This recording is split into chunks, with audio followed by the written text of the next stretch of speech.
todos alguna vez se nos ha pasado por la cabeza crear un videojuego.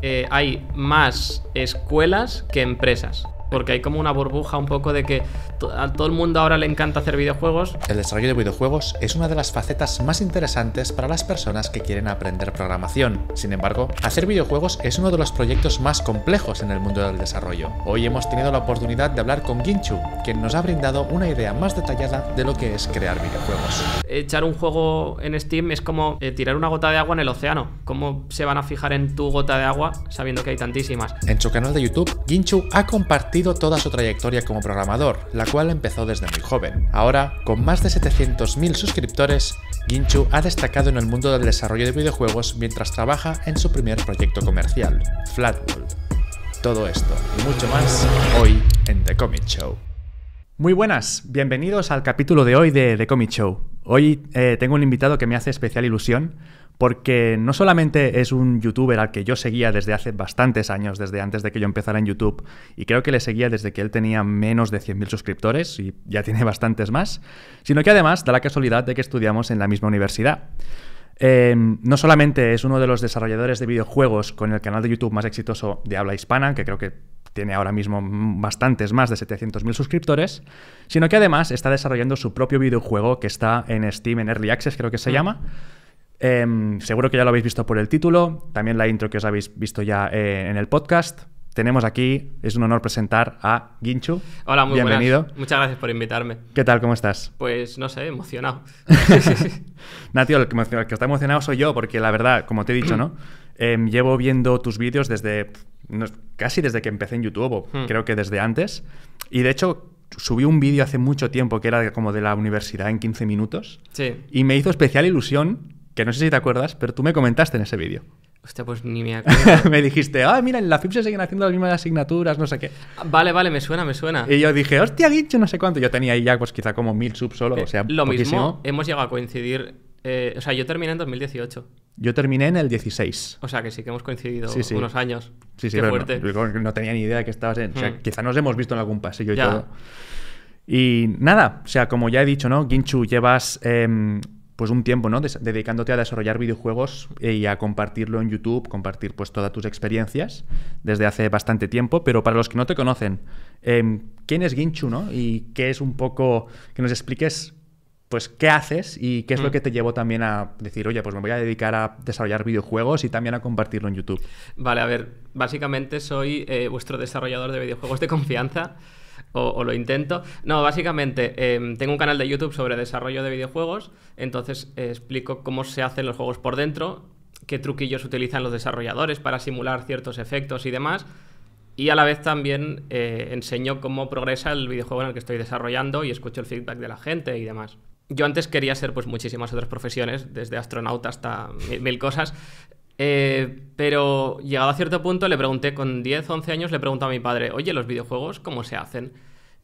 Y entonces fue como, llevo 10 años esperando esta pregunta y entonces ya... Mi padre es programador, trabaja de programador y entonces me pudo guiar en esos inicios. Hicimos un jueguecillo en Java muy sencillo, que luego descubrí que ese juego en verdad había pillado otro, lo había descompilado. O sea, tu padre había dicho, bueno, va, hijo, sí. Toma. Y nada, pues eso, es como lo que siempre había querido hacer desde el 2005, más o menos. Qué guay, o sea, que queda un poco en familia, ¿no? O sea, tú desde pequeño, digamos que tu padre ya, pues estabas un poco en el entorno de, pues, no sé, seguramente había libros de programación o te gustaban los videojuegos, ¿no? Y desde pequeño, pues, empezaste a tirar un poco con esto. Comentas que el primer juego era de Java. ¿Te acuerdas un poco cómo de qué iba ese juego? Sí. A ver, básicamente yo estaba que no pensaba en otra cosa que en Pokémon en esa época y a día de hoy bastante también. Entonces era un juego estilo Pokémon, pero para no hacer Pokémon pues me inventé mis propios bichos que eran perros. Y entonces ibas por el mapa, ibas capturando perros que te daban habilidades nuevas que te permitían seguir avanzando por siguientes áreas. Ah, qué guay. ¿Y tenían también tipos y todo esto? O sea, es que solo había una unidad de cada perro diferente. En verdad era más Metroidvania un poco. Qué guay, yo creo que un poco todos los que nos gustan los videojuegos y nos gusta la programación, en algún momento nos hemos lanzado a intentar hacer un Pokémon, ¿no? Yo, de hecho, creo que mis primeros 7 vídeos de YouTube fueron yo intentando hacer el sistema de batallas de Pokémon en Python. Rollo, me pillé, no sé si conoces Bulbapedia, que es una página web con todas las mecánicas de los juegos, las fórmulas de daño y todo eso. Y dije, hostia, pues mira, voy a copiarlo tal cual, voy a pillar las fórmulas de daño, y mis primeros 7 vídeos, que están ahora en oculto, eran de eso. ¿Qué tal salió?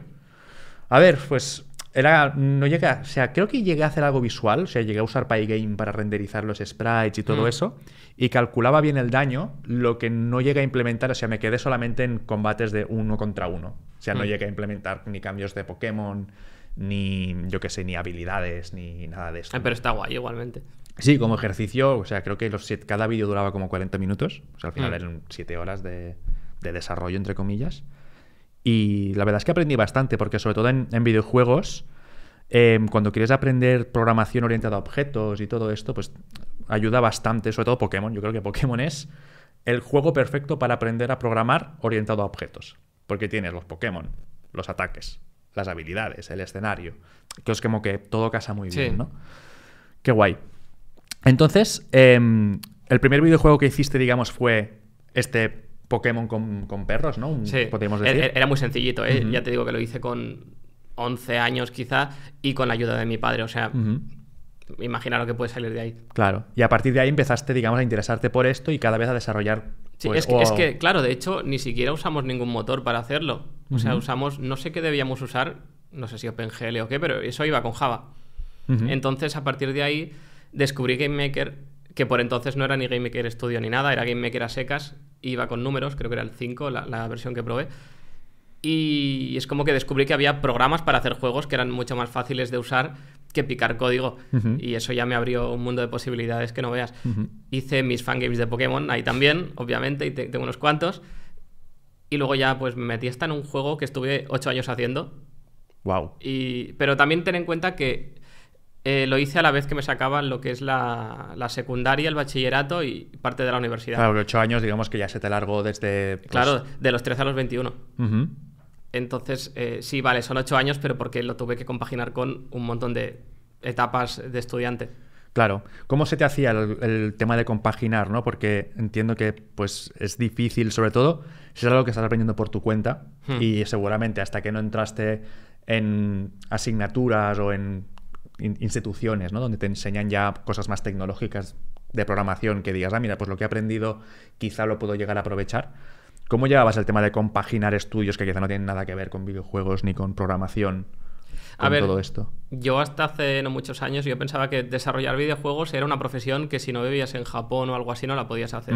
Entonces para mí era un hobby. O sea, yo quería dedicarme a hacer juegos, pero como que lo daba por perdido, digamos. Entonces hacía juegos porque me gustaba y ya está. Si estaba de exámenes y no podía hacer el juego, pues mala suerte. Es como quien, yo qué sé, quien tiene maquetas de trenes en su casa y se dedica a montar maquetas, pues es un hobby. 100% un hobby. No espera sacar ninguna remuneración y lo hace porque le gusta. O sea, si tienes una maqueta en tu casa que no la ve nadie, es porque a ti te gusta hacerla.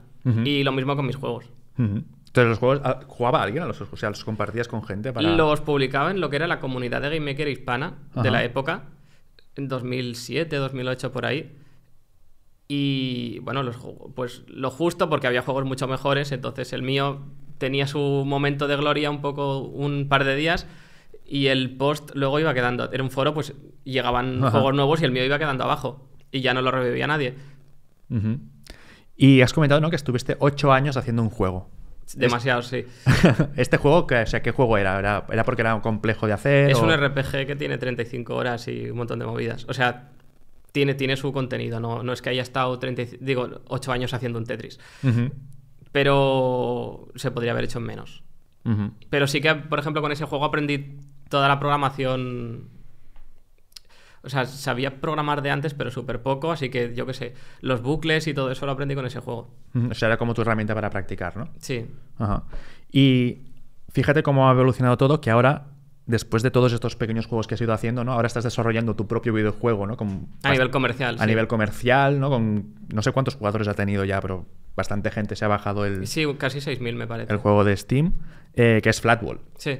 Entonces, ¿puedes explicar un poco pues cómo nació Flatwall y pues básicamente qué es este videojuego de Flatwall y qué cosas a nivel técnico pues te han ayudado a hacer un juego como este? Porque al final ya es un juego en 3D, es un juego con diferentes personajes, diferentes mecánicas, interacciones con enemigos, ¿no? Hay bastante chicha, ¿no? En todo lo que representa el videojuego. Y muchas noches sin dormir. Flatwall es un juego de acción y aventura, estilo... Es una mezcla de Zelda y Golden Sun. Soy muy fan de Golden Sun, no sé si has jugado. No. Deberías. Y como no sacan Golden Suns nuevos, digo, pues voy a hacer... De hecho, mi anterior proyecto, el de 8 años, también estaba muy basado en Golden Sun. Es como que me marcó mucho, es uno de mis juegos favoritos. Entonces, Flatwall bebe de Golden Sun. ¿Cómo nació el hecho de decir, voy a hacer Flatwall? Vale, sí, yo intentando aprender cosas nuevas dije, pues voy a aprender a dibujar manga. Y se me ocurrió una historia. Dibujo mal, entonces el manga no se pudo hacer y digo, bueno, pues lo convierto a videojuego. Y por eso es un juego que tiene estilo así con... O sea, tiene onomatopeyas japonesas, tiene un opening anime al principio cantado y el estilo de los personajes y demás es anime, ¿no? Sí, de hecho, a mí me gusta mucho la estética de Flatwall. O sea, se ven bastante, no sé, agradable de jugar, yo creo, a nivel de... El diseño, podríamos decir. Me costó de conseguir... O sea, a ver, todo es el trabajo de los artistas, evidentemente, pero me costó... encajarlo todo bien, encontrar un estilo que fuera más o menos característico. Y a día de hoy he aprendido un montón de cosas nuevas. O sea, es el primer proyecto que hago en Unity en 3D. Entonces yo no sabía ni la iluminación cómo iba, ni las sombras, ni absolutamente nada. Y a día de hoy me gusta cómo queda, pero digo, ostras, he aprendido tantas cosas que me gustaría...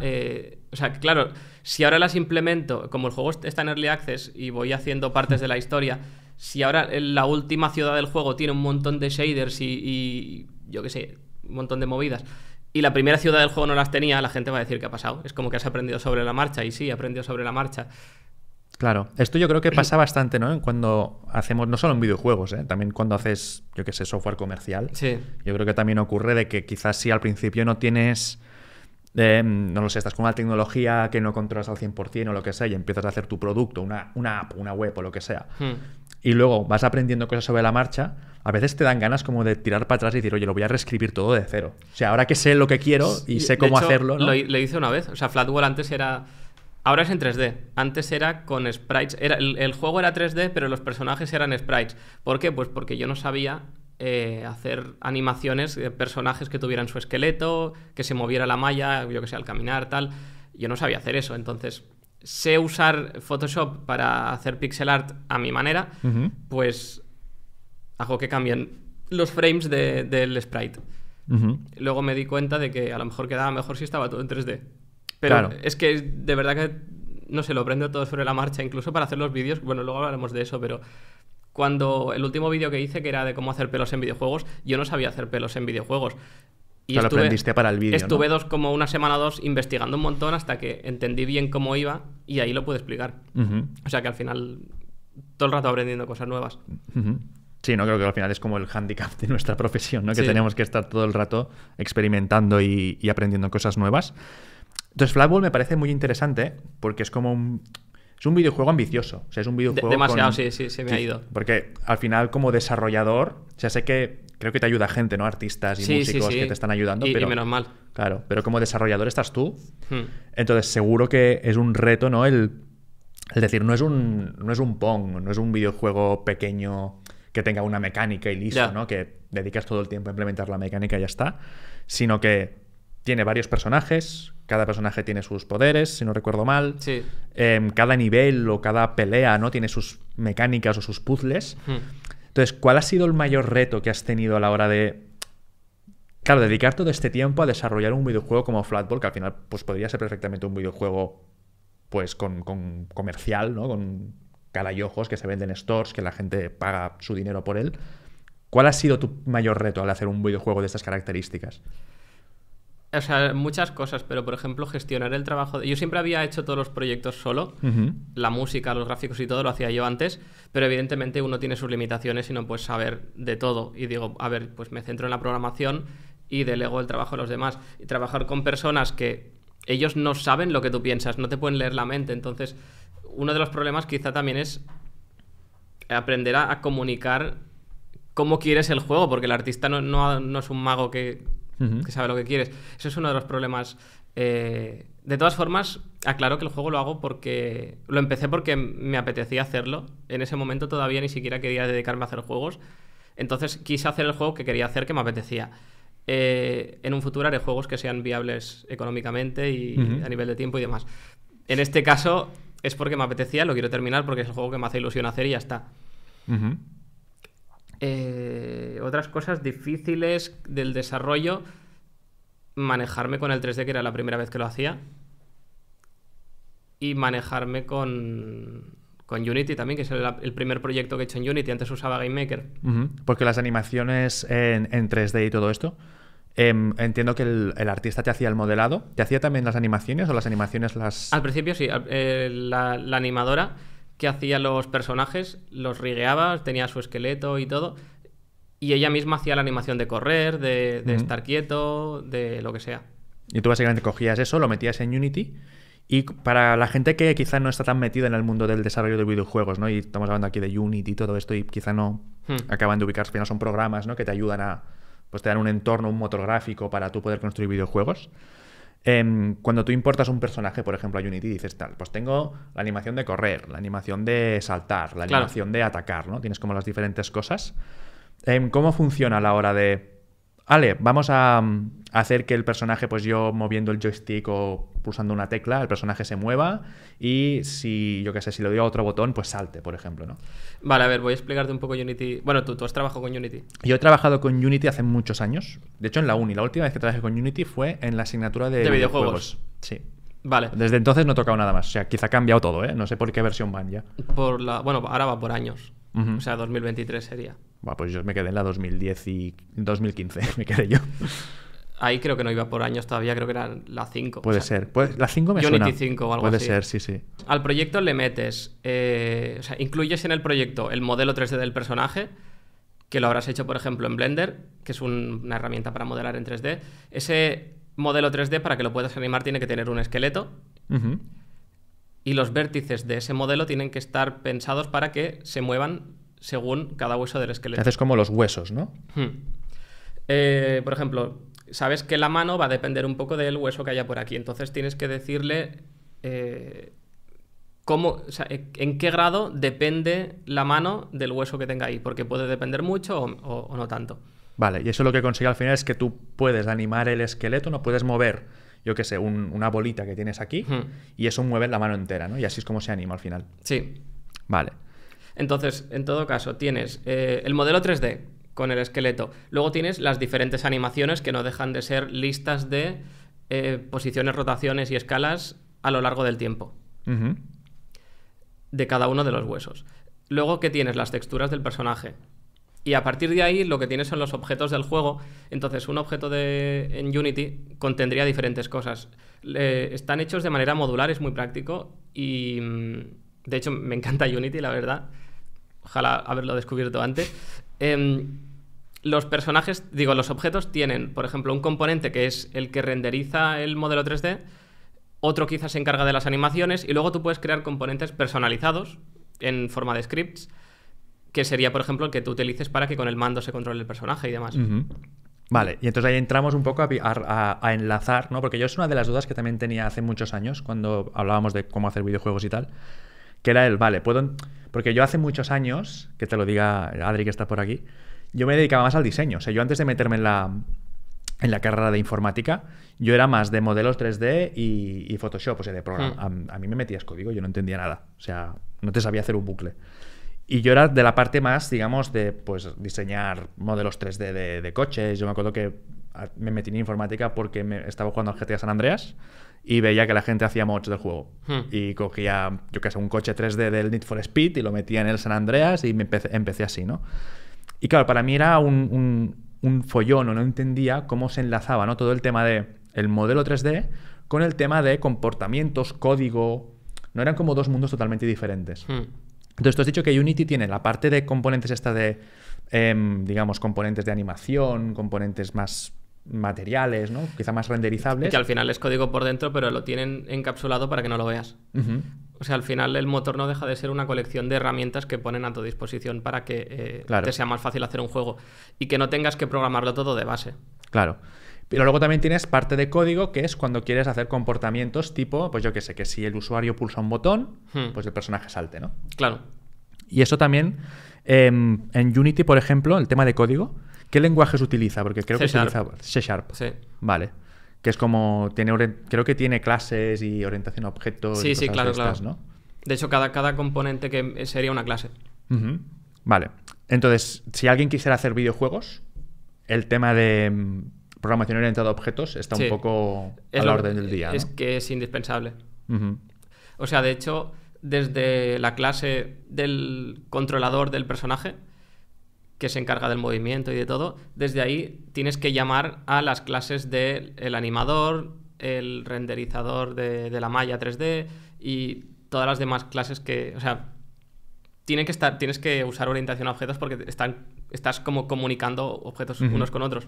Claro, al final son como bloques de Lego, ¿no? Podríamos decir. Sí. O sea, tú tienes tu personaje que está compuesto por un bloque que se encarga de pintarlo en la pantalla, un bloque que se encarga de, pues yo qué sé, de gestionar los clics para ver si hace algo o no, un y de bloque hecho, de colisión. Mira, por ejemplo, en los enemigos de Flatwall utilizo dos clases personalizadas.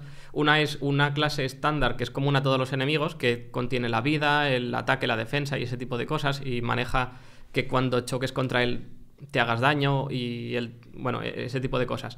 Y luego hay una específica para cada enemigo, que es su comportamiento, su inteligencia artificial, entre muchas comillas.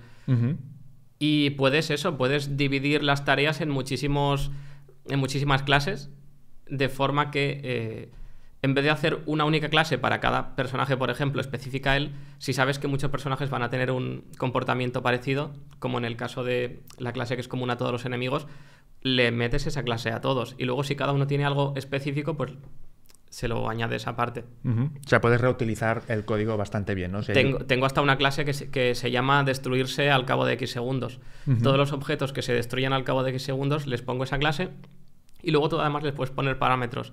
Todas las variables públicas las puedes editar desde fuera de la clase, de forma que puedes introducir valores desde el editor de Unity. Está muy bien pensado.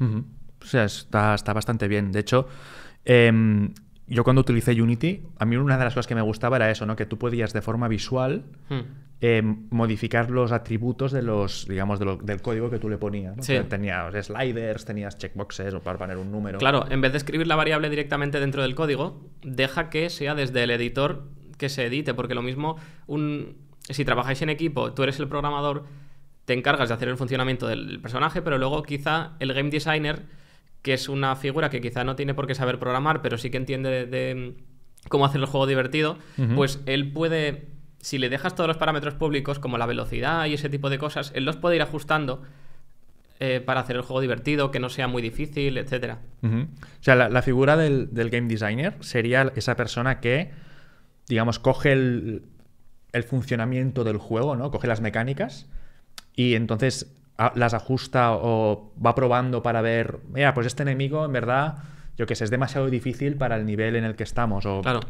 Vale. O sea, quien diseña un poco el juego, ¿no? Digamos.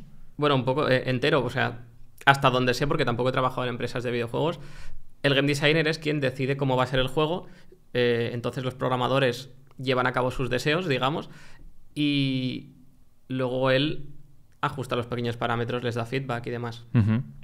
Perfecto. Hablaremos después un poco del tema de la industria de videojuegos, ¿no? Porque también tiene su chicha y creo que es una industria bastante diferente a lo que sería la industria típica de desarrollo de software, ¿no? Yo creo que está la verdad que sí. Como bastante separado todo, aunque al final, en verdad, las habilidades que necesitas, ¿no? Para hacer un videojuego no dejan de ser muy similares a las que necesitas, pues, para hacer una aplicación o para hacer una página web, que al final, si eres programador, no deja de ser... Claro, y todo esa eso. Parte sí, todo lo que sea artístico Claro. cambia mucho. Entonces, a nivel artístico, ¿no? Es quizá una de las partes más... No voy a decir más difíciles, porque también el tema de implementar mecánicas también es muy difícil, pero quizá que más diferencien un juego de otro, ¿no? Porque al final el tema del arte y la música, cuando la gente valora videojuegos, siempre se habla mucho, ¿no? Del estilo artístico de este juego es la leche, o de, yo qué sé, la música de este videojuego es espectacular y sacan bandas sonoras y en Spotify te puedes encontrar la banda sonora de Final Fantasy. Es que, a ver, de cara a vender el juego, si lo publicitas, por ejemplo, con un tráiler, la gente en ese momento no lo puede probar, entonces no va a valorar la jugabilidad. O sea, bueno, en parte sí, pero se van a fijar en, uy, qué bonito se ve, qué bien se escucha. Luego sí, evidentemente, si en el juego se ve una mecánica muy rara, como en el último tráiler del Zelda, que podías... como que si estabas en una cueva podías atravesar el techo y salir por arriba, eso impacta, ¿no? Sí. Pero de entrada lo primero que ves es como, uy, qué bonito se ve el personaje, o hostias, me emociona la música. O sea, yo creo que hacer videojuegos, yo por eso considero que hacer videojuegos es uno de los proyectos más completos y difíciles a los que podemos aspirar como desarrolladores, ¿no? Porque no es solamente programar, sino que es además casi hacer como si fuera un cine, ¿no? Además es cine interactivo, que tú puedes afectar al mundo y tiene que ser bonito, tiene que ser... es lo típico, ¿no? Que sea juicy, como dices tú en algunos vídeos, ¿no? Que dices... Claro, en cine, cuando haces un montaje, porque está lleno de montajes, ya la cámara lo está enfocando de forma que pues tal y como se grabe, va a colar, digamos, ese montaje, la gente se va a pensar que eso es así. En videojuegos tienes que tener en cuenta que la cámara se puede mover. Entonces el montaje que hagas tiene que dar el pego en todas las posibilidades que se puedan dar. Entonces tú has comentado al principio que hace un tiempo, cuando tú hacías los videojuegos solo, eras tú mismo quien hacía los pixel art y la música y todo esto. ¿Qué fue lo más difícil, ¿no? que te surgía cuando eras tú mismo, que decías, mira, es que vale, sé programar o estoy aprendiendo a programar, pero a la vez tengo que aprender a hacer música interesante, a la vez tengo que aprender a dibujar, a la vez? O sea, ¿cómo llevabas todo esto de hacer todas las partes del videojuego? A ver, te das cuenta de que no tienes tiempo para todo. O sea, una cosa es que te especialices en un área y entonces seas muy bueno en eso y dejes que las demás áreas las hagan gente que es buena en eso. Y la otra es que si te encargas tú de todo, el juego no va a salir nunca. O sea, vas a tardar un montón, que es también lo que me pasaba. Y ahora has dicho que lo delegas, ¿no? O sea, al final lo delego todo, porque yo no sé hacerlo todo y porque no tengo tiempo para hacerlo todo. Y como has comentado, ¿no? Que lo más difícil era el gestionar pues el equipo, podríamos decir, ¿no? De transmitir cómo quieres que sea tu visión del videojuego. Y contar sobre todo que son gente que a lo mejor tiene otros proyectos y que tú tienes que organizarte de forma que si yo ahora mismo estoy haciendo un boss del juego, necesito las animaciones de atacar de ese jefe, pero quizá el animador en ese momento está ocupado con otra cosa, tengo que saber no bloquearme con eso, o tengo que haber previsto que en 2 semanas iba a trabajar en ese jefe para pedirle las animaciones con antelación. Si no, tengo que aguantarme porque es una persona que tiene sus cosas que hacer. Claro. Y me espero a que esté libre para que me haga las animaciones. Porque por curiosidad, si se puede decir, ¿cuánta gente está participando activamente en el desarrollo? O sea, no tanto como activamente, pero sí que creo que han trabajado unas 15 personas. Pero es porque no todos a la vez cada día se levantan y hacen eso. Pero, por ejemplo, un artista que hacía los artworks de los personajes. Cuando yo necesitaba uno, la contactaba, le decía cómo lo quería y me lo hacía. No estaba... O el músico, por ejemplo, no está todo el día haciendo la música del juego, pero cuando yo necesito algo, le contacto y digo, oye, ahora me vendría bien una pieza con estas características. Y me lo hace. Son todos freelance y ellos trabajan de sus otras cosas, pero puntualmente necesito de su ayuda. Algunos puntualmente, otros... llegué a contratar a una chica durante unos meses, creo que 9 o 10 meses, porque necesitaba a alguien que se encargara de hacer todos los escenarios del juego. Ahí sí que ya era un trabajo que necesitaba... Mucho más tiempo y mucha más dedicación, día, ¿no? ¿Y cómo llevabas el tema de...? Porque entiendo que cuando tú les pides que te hagan una pieza de musical o que te hagan un dibujo, un artwork, hay sesiones de feedback, porque claro, ¿qué pasa si te manda una pieza musical y dices no acaba de encajar con lo que busco? Claro, no te la mandan mezclada y... O sea, no. Primero le mando a todos los artistas, música, gráficos, lo que sea, les mando un PDF con exactamente lo que quiero, referencias de otros juegos o en otros medios y todo el texto que pueda, en qué contexto se va, por ejemplo, a escuchar esa música.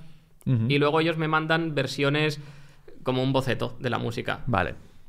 Y me manda, o sea, sin mezclar, con instrumentos MIDI, digamos, instrumentos de mala calidad rápidos para saber si tiene que seguir por ahí o si le digo, oye, no me gusta que tenga guitarra, o quiero que sea más rápido, o quiero que suene el motif principal del juego. Y normalmente es eso, ¿no? Pues te mandan esto, les das feedback y... Vamos iterando, sí. Y al final, pues, qué sé, quizá cuántas revisiones se pueden hacer, quizá hasta que estás contento con el resultado. Es que depende de la persona. Claro. O sea, depende digo, quizá lo mismo yo hago 3, pero es que también depende del caso, depende del artista, depende de la pieza, de muchas cosas. Qué guay. Y aparte de eso, ¿no? Imagino que desarrollando pues durante tanto tiempo tantos juegos y sobre todo Flatworld, ¿no? Que has estado pues bastante tiempo con todo el tema del 3D, aprendiendo que si shaders, que si tal. Estoy seguro de que has tenido historias en las que te han pasado cosas que quizá o inesperadas, sí, o problemas que te han dado ganas de coger el ordenador y tirarlo por la ventana o quemar la casa directamente. Vale, sí, me han pasado cosas que tela. O sea, por ejemplo, en una ocasión, lo comenté en YouTube, pero no sé si lo has visto, mi juego se volvió racista. A ver, explícanos un poco esto.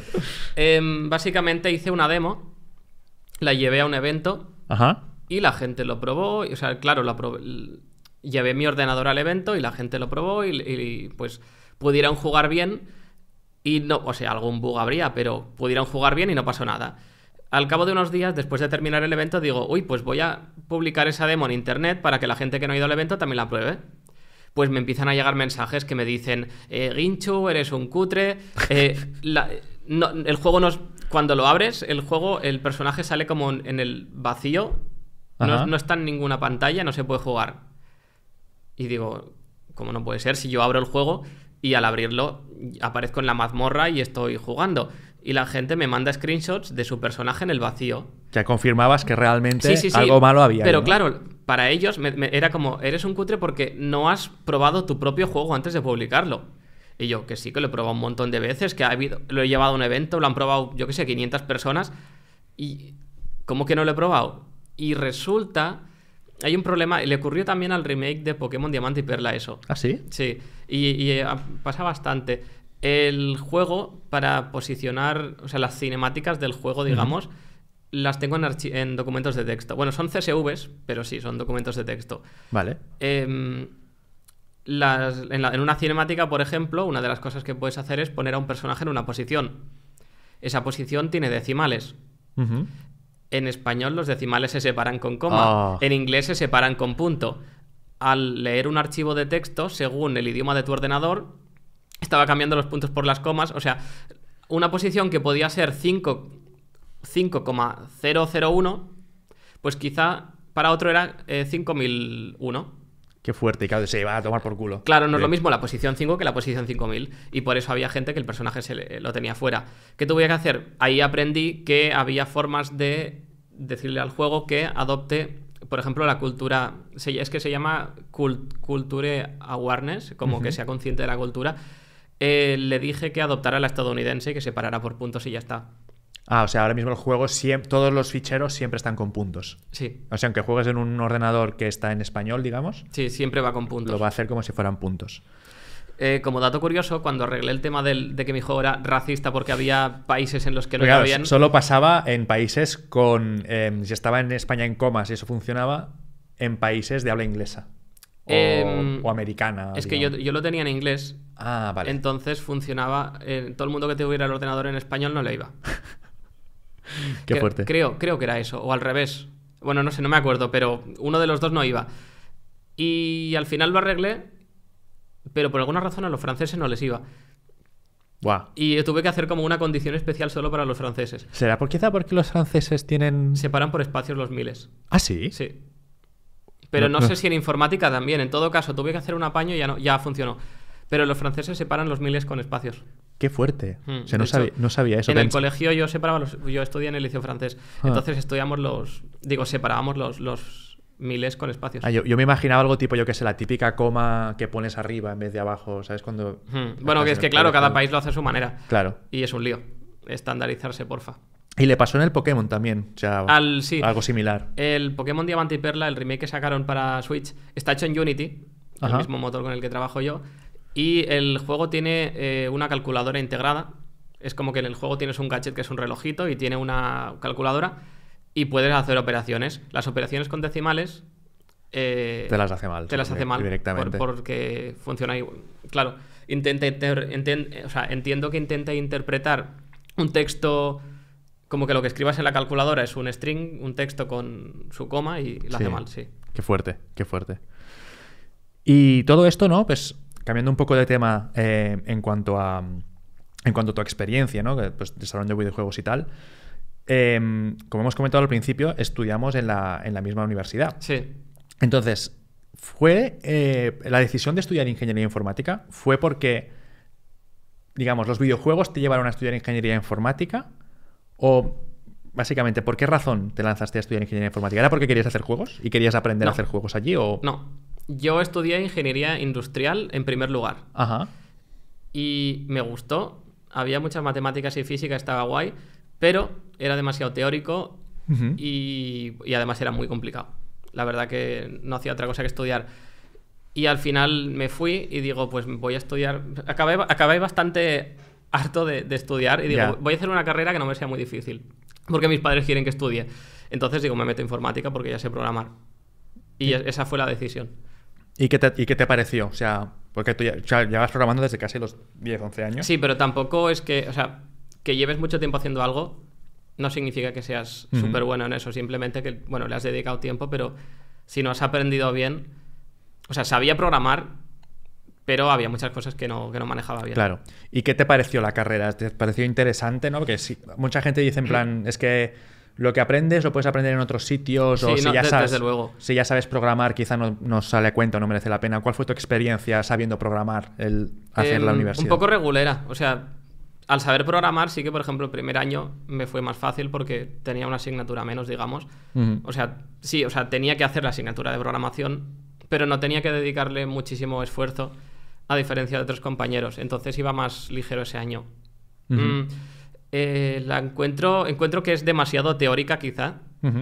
Muchas veces, por ejemplo, la asignatura de bases de datos, me hubiera gustado que hiciéramos un proyecto en el que se aplicara lo aprendido en la base de datos. Imagínate hacer una página web en la que se registran los usuarios y pueden comentar. Claro. Eso ya pues insertas elementos en una tabla, luego los consultas y demás. Eso, por ejemplo, lo echaba en falta. También teníamos alguna asignatura que era un poco extraña. O sea, no sé. Yo hice... También es que me puse en las optativas más fáciles para salir de ahí cuanto antes. Ajá. Pero había una asignatura que trataba sobre leerse un libro y mandarle resúmenes de los capítulos al profesor. Wow, y esa no la hice. No sé cuál es. Pues, hostia, ¿cómo se llamaba? Era de ingeniería... No, era sistemas de información, la rama. Ah, SI. Pero Sí. la asignatura de los... O sea, me suena que alguien más me comentó que había una asignatura que era como... Que no sé si además era un libro del... Yo sé que había alguna asignatura que te hacían leerte un libro que era escrito por el propio profe. Hostia, pues no sé si lo había... Creo que no lo había escrito el profe. Creo. Pero era un libro que se escribió en 2005 sobre cómo sería Internet en el 2008. Y yo estudié en 2017 esa asignatura. No tenía nada que ver. Estaba totalmente obsoleto. Que eso es otra cosa. La informática avanza tan rápido que o se ponen al día en los centros, o muchas cosas de las que te explican. Está guay como cultura general y un poco de cómo hemos llegado a lo que tenemos ahora. Pero como que te falta vale, yo quiero trabajar, qué tecnologías se utilizan, qué voy a necesitar cuando esté en una empresa o cuando quiera montarme yo un negocio. Y un poco, entonces, estoy de acuerdo en que hay muchas asignaturas que son, bastante inútiles, ¿no? Yo, por ejemplo, hice alguna asignatura de teoría de computador, no, teoría de computadores, teoría de la computación, que hablaba un poco de cosas súper teóricas y que era difícil a veces verle como el caso práctico, ¿no? Que es difícil decir, y esto realmente, si lo tuviera que aplicar, aunque sea para aplicarlo a algo que quizá no utilizarás, pero al menos saber si se va a utilizar para, yo qué sé, para montar motores gráficos, por ejemplo. Es que justamente, por ejemplo, la asignatura de álgebra lineal, bueno, se llamaba Mates 1 o algo así, pero tenía álgebra lineal. O sea, utilizábamos el álgebra para resolver ecuaciones con matrices y calcular el determinante, ¿cómo era eso? Hacer la diagonal de una matriz. Ahora me doy cuenta, leyendo un libro de informática gráfica, que eso se utiliza para hacer los motores que renderizan en 3D. Entonces, si hubieran enfocado quizá la asignatura a algo más práctico, como que pues quizá lo hubiera Claro. estudiado con más entusiasmo. Si no es como, bueno, estudio esto... Estudio mates como si fuera una continuación de bachillerato, ¿no? Casi. Sí, me lo aprendo porque es lo que toca y porque me lo van a preguntar en el examen, pero es como, bueno, pues estoy aquí, no sé, que me quieren tener ocupado con algo y hago esto. Ujú. Y me hace especial gracia que comentes esto porque además tú recientemente has publicado varios vídeos de que has hecho en Flatball como un museo, ¿no? a las matemáticas, ¿no? Yo creo que me gusta mucho esa iniciativa, ¿no? Como que compartieras eso, porque como que das como un sentido a decir, las matemáticas no se han de aprender matemáticas por aprenderlas porque sí, ¿no? Sino que cada cosa que tú aprendas de matemáticas, si sabes para qué utilizarla, pues puede ser súper interesante, ¿no? Como lo que comentas de las matrices. A mí también me pasó que en esa asignatura de matemáticas, pues era como la típica asignatura de bachillerato que hace de integrales y no sabes ni para qué sirven. Pero luego hice una asignatura que era de gráficos, no sé si la llegaste a hacer. No, porque era de computación, ¿verdad? Sí, que donde nos enseñaban a hacer shaders y hacer cosas con OpenGL y todo esto. Y ahí usabas todo lo que habías aprendido en Claro. matemáticas. Pero claro, si no haces gráficos... Que es una asignatura de cuarto. Claro, si no haces gráficos no lo sabes. Entonces ahí hay como... Yo sí que noto que hay como un agujero, un gap, ¿no? De decir, primero y segundo año... Las cosas que se aprenden, yo sí que creo que pueden ser útiles según en qué rama de la informática te metas, pero porfa, explícame para qué sirven, ¿no? Claro. Y si tuvieras que comentar, a diferencia de, hemos comentado, ¿no? Pues asignaturas que te han parecido que no han aportado nada, ¿ha habido alguna asignatura de la uni que digas, mira, esta realmente, pues sí que lo que aprendí, ya sea porque después le encontré el sentido, como por ejemplo el tema de álgebra lineal y tal, realmente sí que son cosas que estoy utilizando en mi día a día o que me han servido para mejorar cómo desarrollo los juegos? Vale, teníamos una asignatura, por ejemplo, en la que nos enseñaban a diseñar interfaces. Eso me pareció súper interesante porque explicaban cómo hacer las interfaces amigables al usuario, rollo, separa el botón de aceptar y cancelar, que debería ser obvio, pero quizá a veces hay cosas que no caes, elección de colores y muchísimas cosas. Incluso estudiamos diferentes tipos de teclados, cuáles son más óptimos para escribir rápido y demás. Entonces eso fue súper interesante. Me moló mucho también, yo no sabía nada de hardware, entonces todas las asignaturas que de hecho la primera de todas de hardware de la carrera, que era empezando como desde un transistor, bueno, puertas lógicas, hasta tener un procesador entero. Me pareció súper chulo porque es como que aprendías lo que es las piezas más pequeñas de un procesador, que luego las juntas, las combinas entre ellas para hacer piezas más grandes. Por ejemplo, haces una pieza que sume 2 números y luego eso lo combinas con otras piezas y acaba siendo una pieza que multiplica números, o sea, suma muchas veces y acabas multiplicando. Y eso al final pues se va haciendo grande y se va haciendo grande y se acaba convirtiendo en un procesador y entiendes de dónde viene todo y era súper chulo. Me gustó mucho, pero a nivel de programación, por ejemplo, no, o sea, era como que si ya tenías una base de programación, pues quizá era un poco más flojilla, creo. Vamos. Sí, puede ser. Yo, de hecho, de programación, las que recuerdo con más cariño son las de gráficos y la de videojuegos. Que, para los que no seáis conscientes de cómo funcionaba la FIB, ¿no? Había una asignatura opcional que era dedicada 100% a videojuegos. Sí, yo la hice. Te explicaban la historia de los videojuegos un poco en la primera mitad, hacías un juego en 2D, creo, y luego hacías un juego en 3D que podías usar Unity. Sí. ¿Qué te pareció esa asignatura? ¿Te pareció útil? ¿Te gustó cómo lo explicaban? Estaba guay. A ver, no fui a clase, o sea, solo iba a los laboratorios. Estaba guay la asignatura. Sí que quizá para gente que no sabía nada iba demasiado rápido en algunos puntos. Había muchos compañeros que su juego... O sea, había un juego, por ejemplo, que ni siquiera se podía jugar bien porque como que era de carreras, creo, y se salía el coche nada más empezar. Es una pena que no te hayan podido ayudar o no hayas tenido la facilidad para sacar el juego adelante, ¿no? Claro. Y teníamos que hacer teníamos que hacer 2 juegos, si no recuerdo mal. Sí. ¿Qué juego hiciste? O sea, era un 2D y uno en 3D, creo. Sí, el primero hice un Golden Axe. Todo en OpenGL y C++. Sí, porque el primero era como sin motor gráfico, o sea, sí. A lo pelado, ¿no? Con C++, ¿era? Con C++, sí. Era muy loco, pero a la vez también está guay para entender cómo funcionan las cosas por dentro. Y luego hicimos un juego de coches con Unity. ¿De carreras? De carreras, sí. Es un juego que se llama Does Not Commute. Es básicamente conduces una primera vez, tienes que llevar un coche de un punto a otro, y una vez lo has hecho, ahora tienes que llevar un segundo coche. Pero el anterior coche vuelve a estar, digamos, siguiendo el recorrido que hiciste tú. Y luego un tercero y están los dos anteriores. Y cada vez hay más. Y siempre tienes que ir más rápido que el anterior. Bueno, tienes que no es más rápido. O sea, te chocas. No es como, claro, no es... tienes que esquivarlos. Vale, me imaginaba como el típico... ¿Sabes cuando juegas a Gran Turismo y haces una vuelta rápida y te sigue el coche fantasma? Te sigue el coche fantasma. Vale, no, pero este sí que tienes que esquivarlo. Y la gracia es que al final está todo reventado de coches y tienes que, y tienes que llegar a la meta porque se acaba el tiempo y hay coches en medio que no te dejan pasar. Que eres tú mismo, así que tienes que organizarte para dejarte sitio a tu futuro yo.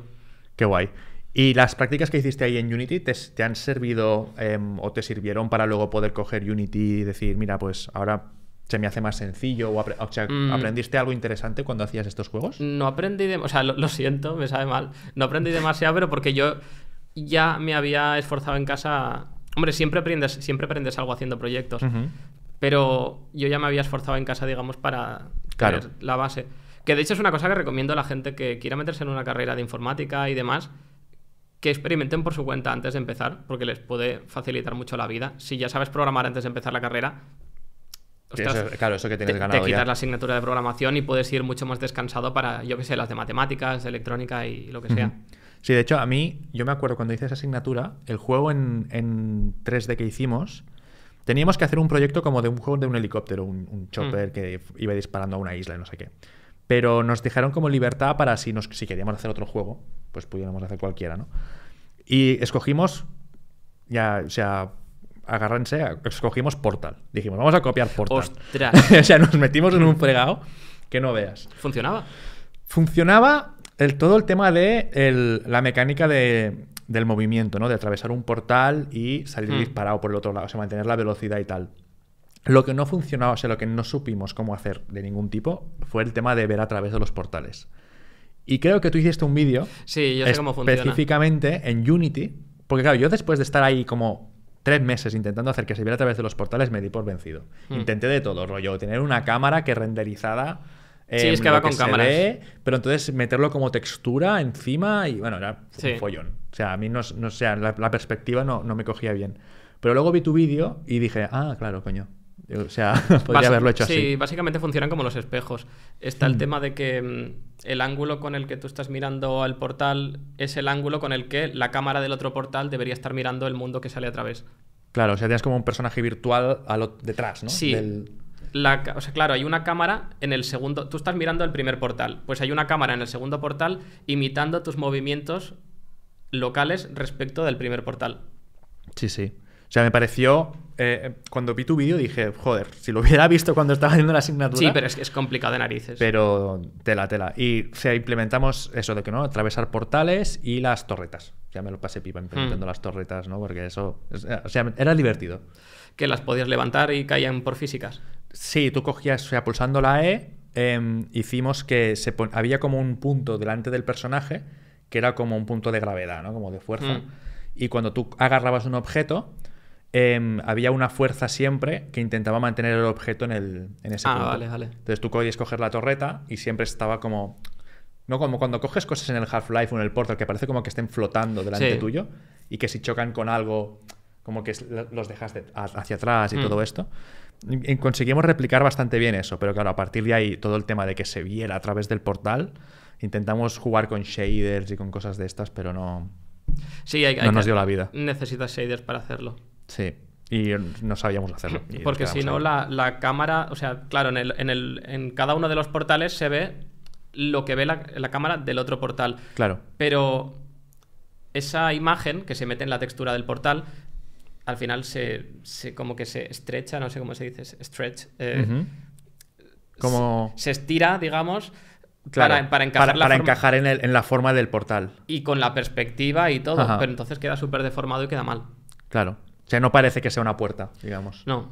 Sino que parece que sea una foto metida ahí un cuadro, ¿no? Parece como cuando ves en tu pantalla la webcam.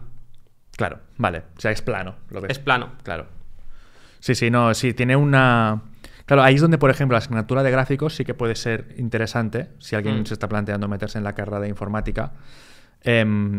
Porque ahí te explican un poco pues también cómo funcionan los shaders y todo esto, aunque tú ahora estás con shaders directamente, creo que te has pillado un libro, ¿no? De shaders. Sí, yo cada noche antes de ir a dormir me leo un cacho del libro de los shaders. Está súper interesante, la verdad. O sea, te explica cómo las matrices que se tienen que utilizar para calcular una rotación, una traslación, una escala. Está muy chulo porque vas a hacer efectos gráficos muy, digamos, mucho más trabajados, ¿no? Con shaders. Qué guay.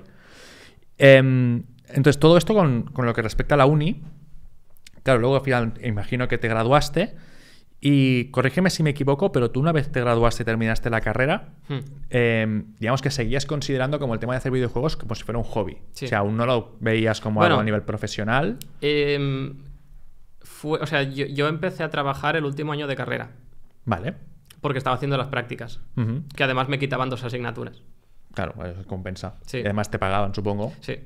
Y ese dinero que te llevas. Empezaste ya, digamos, pues a trabajar en el último año de carrera, pero luego seguiste trabajando, ¿puede ser? O sea, ¿seguiste trabajando en esa empresa? En cuanto terminé la universidad, terminé el trabajo. Vale, ¿y ya te dedicaste 100% a hacer juegos? Sí, porque es que cuadro todo. O sea, a ver, yo estaba haciendo las prácticas en empresa y las hice durante un año. Durante ese año conocí... o sea, yo siempre en YouTube había estado aislado porque no conocía otros canales que hicieran desarrollo de videojuegos. Ya hacías vídeos en la uni. Desde 2014. Vale.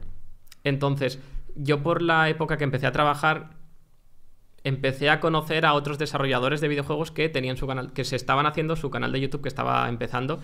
Alba Majo, por ejemplo, tenía en aquella época como 800 seguidores. Y lo conocí... Y entonces, como que me cambió un poco la perspectiva. Heinau también, que es otro desarrollador que tenía canal de YouTube, ahora no lo tiene. Y entonces, como que empecé a darme cuenta de que había gente... Yo no sabía nada de la industria del videojuego de España. Y me di cuenta de que había gente trabajando haciendo de juegos en España y que incluso lo hacían desde su casa algunos y podían vivir de ello. Y es como que... No lo sabía y fui a un evento de videojuegos enfocado a indies y había muchos indies presentando su juego. Digo, pero esto se puede, rollo, no son Nintendo y están ahí. Y claro, yo estaba totalmente desconectado, ya te digo. Claro. De todas formas, digo, bueno, pero eso es gente que ha tenido mucha suerte y tal, y a mí eso no me va a pasar. Entonces yo tengo mi trabajo, yo soy programador, hago mis cosas en la empresa y ya está. Pero... coincidió con que terminé la universidad justo cuando el canal de YouTube estaba empezando a ir súper bien. Y digo, o sea, llegó un momento, yo con YouTube, yo qué sé, al principio cobraba menos de 100 euros al mes, pero llegó un momento en el que empecé a cobrar ya más que lo que me pagaban en la empresa. Y digo, ostras, ¿cómo puede ser que dedicándole tan poco tiempo a YouTube y tanto a la empresa, me está yendo mejor en YouTube que en la empresa? Porque cómo era, o sea... Estabas haciendo un montón de cosas, o sea, estabas en el último año de carrera, imagino que por las mañanas o por las tardes estudiando en la uni, o sea, o en clase. O sea, yo iba, por las mañanas iba a trabajar, por las tardes iba a la universidad y por las noches hacía YouTube. Y el desarrollo de videojuegos estaba pausado porque no me daba la vida. Normal, ¿no? Entonces, ¿cómo era un poco el día a día de tu trabajo, ¿no? Como... digamos, persona que está de prácticas en una empresa, si se puede explicar lo que hacía la empresa, por supuesto. ¿Cómo era? Era una consultoría, entonces yo me encargaba, o sea, yo estaba en el departamento de RPA, que es automatización de procesos. Vale. Es cuando un programa no es amigable de cara a... Imagínate un programa que haga facturas. Quizá el programa tiene una API que... o el programa se puede automatizar para que te consulte la información de un Excel y te haga las facturas directamente. Eso sería lo ideal. Cuando un programa no es amigable, entonces entra el RPA, que sería literal un programa como un bot que controla el teclado y el ratón de tu ordenador para simular los clics y los que escriba una persona que esté utilizando ese ordenador.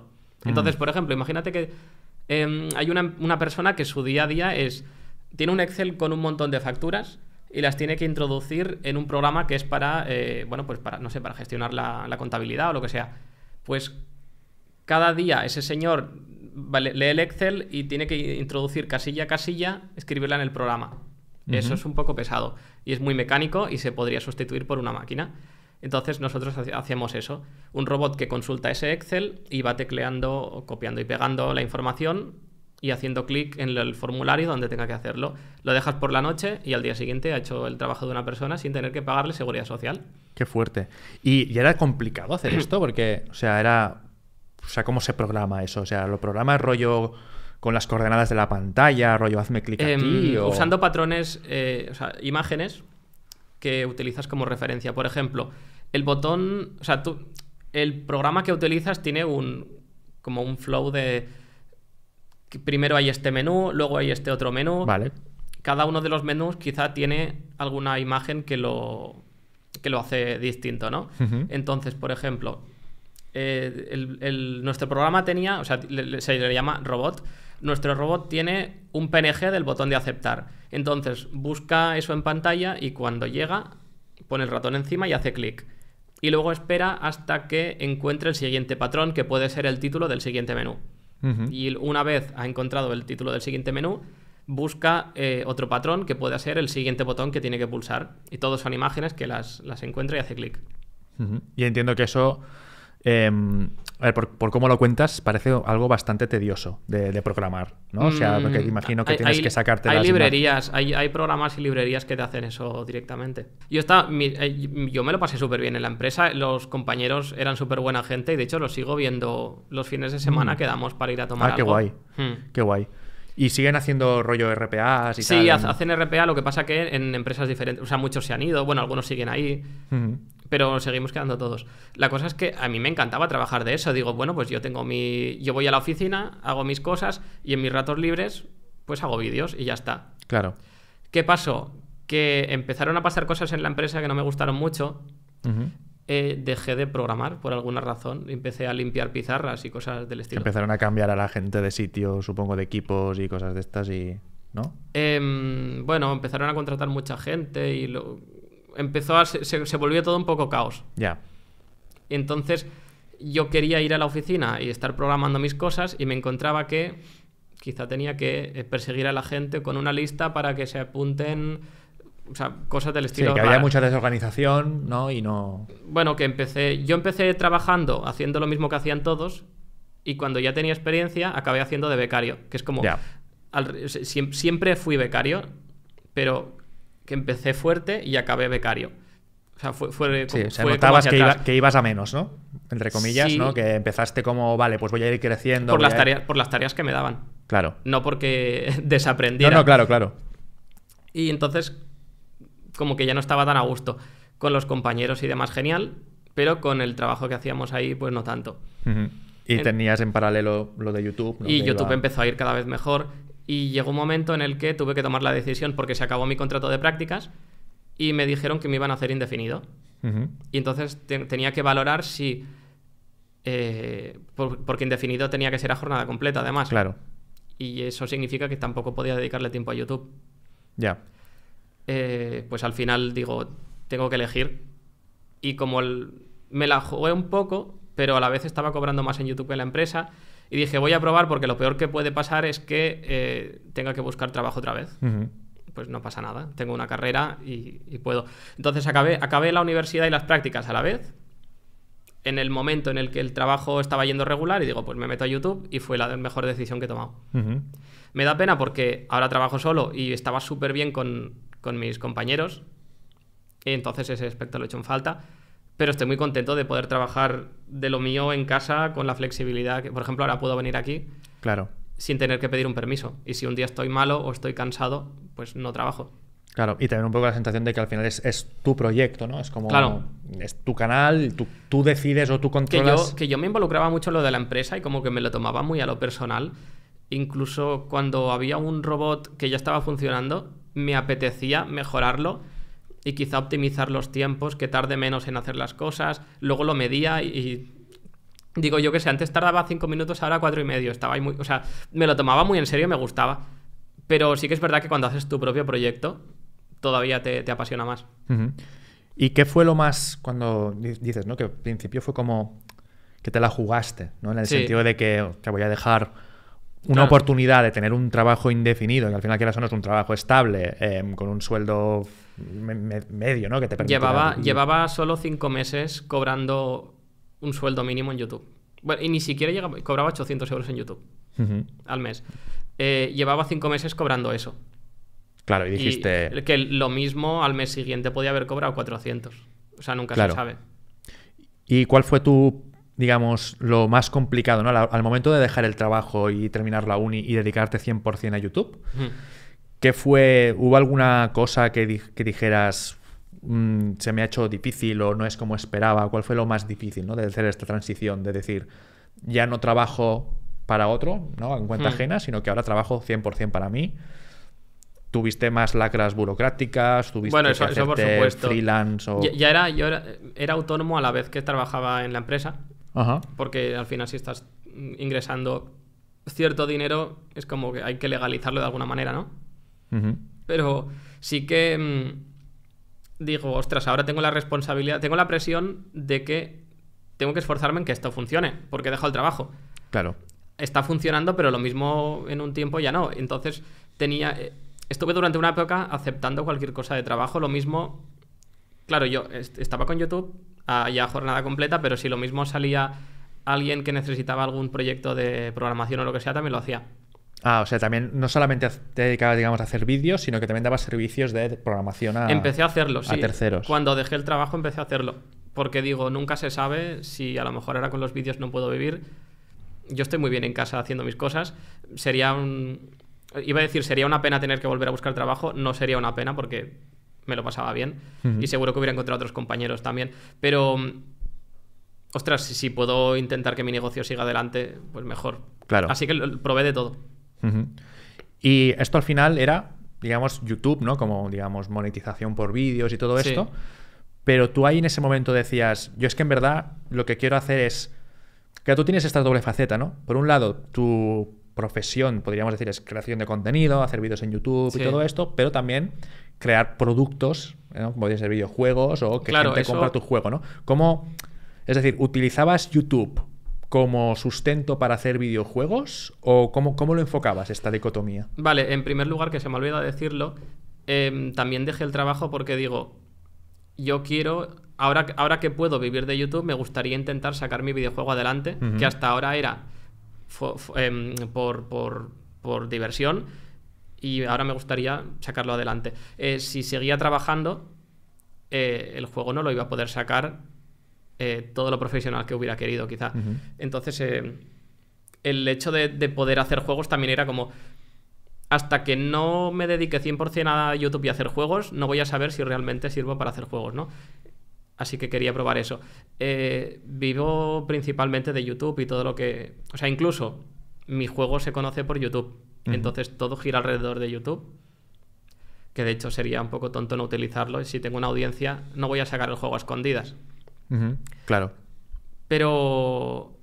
digamos que YouTube es el que me mantiene y me permite hacer las burradas que es hacer un juego que no sea viable. Que he recuperado todo el dinero que gasté, pero puedo permitirme hacer tonterías sin miedo a... ostras, tengo que sacar el siguiente juego porque si no ya se me van a acabar los ahorros. Claro. Entonces, gracias a YouTube tengo esa libertad de poder hacer un poco más el juego que a mí me apetezca. Y supongo que habrá mucha gente a la que le gustan los videojuegos que está un poco en la misma... o en una situación similar en el tema de decir que sé que están trabajando a tiempo completo y que por A o por B ellos lo que quieren en verdad es, pues yo qué sé, probar o experimentar hacer videojuegos. Si tuvieras que darle algún consejo a alguien que está empezando en todo esto, que dice, mira, es que a mí me molan los videojuegos, sé programar alguna cosa y quiero empezar a meterme en todo este mundillo del desarrollo de juegos indie y todo esto, con la experiencia que tú has tenido, ¿no? De primero la uni, compaginando con el trabajo, haciendo los videojuegos por la noche, pues sí, pausando ahora el desarrollo porque no tengo tiempo. ¿Qué consejo le darías a alguien que puede estar en una situación similar, que quiere empezar en esto? De cara a aprender, creo que lo mejor... O sea, los tutoriales están muy bien, pero creo que con lo que más he aprendido yo ha sido descargándome ejemplos de otra gente que eran públicos y los podías editar y entonces trastear con ellos.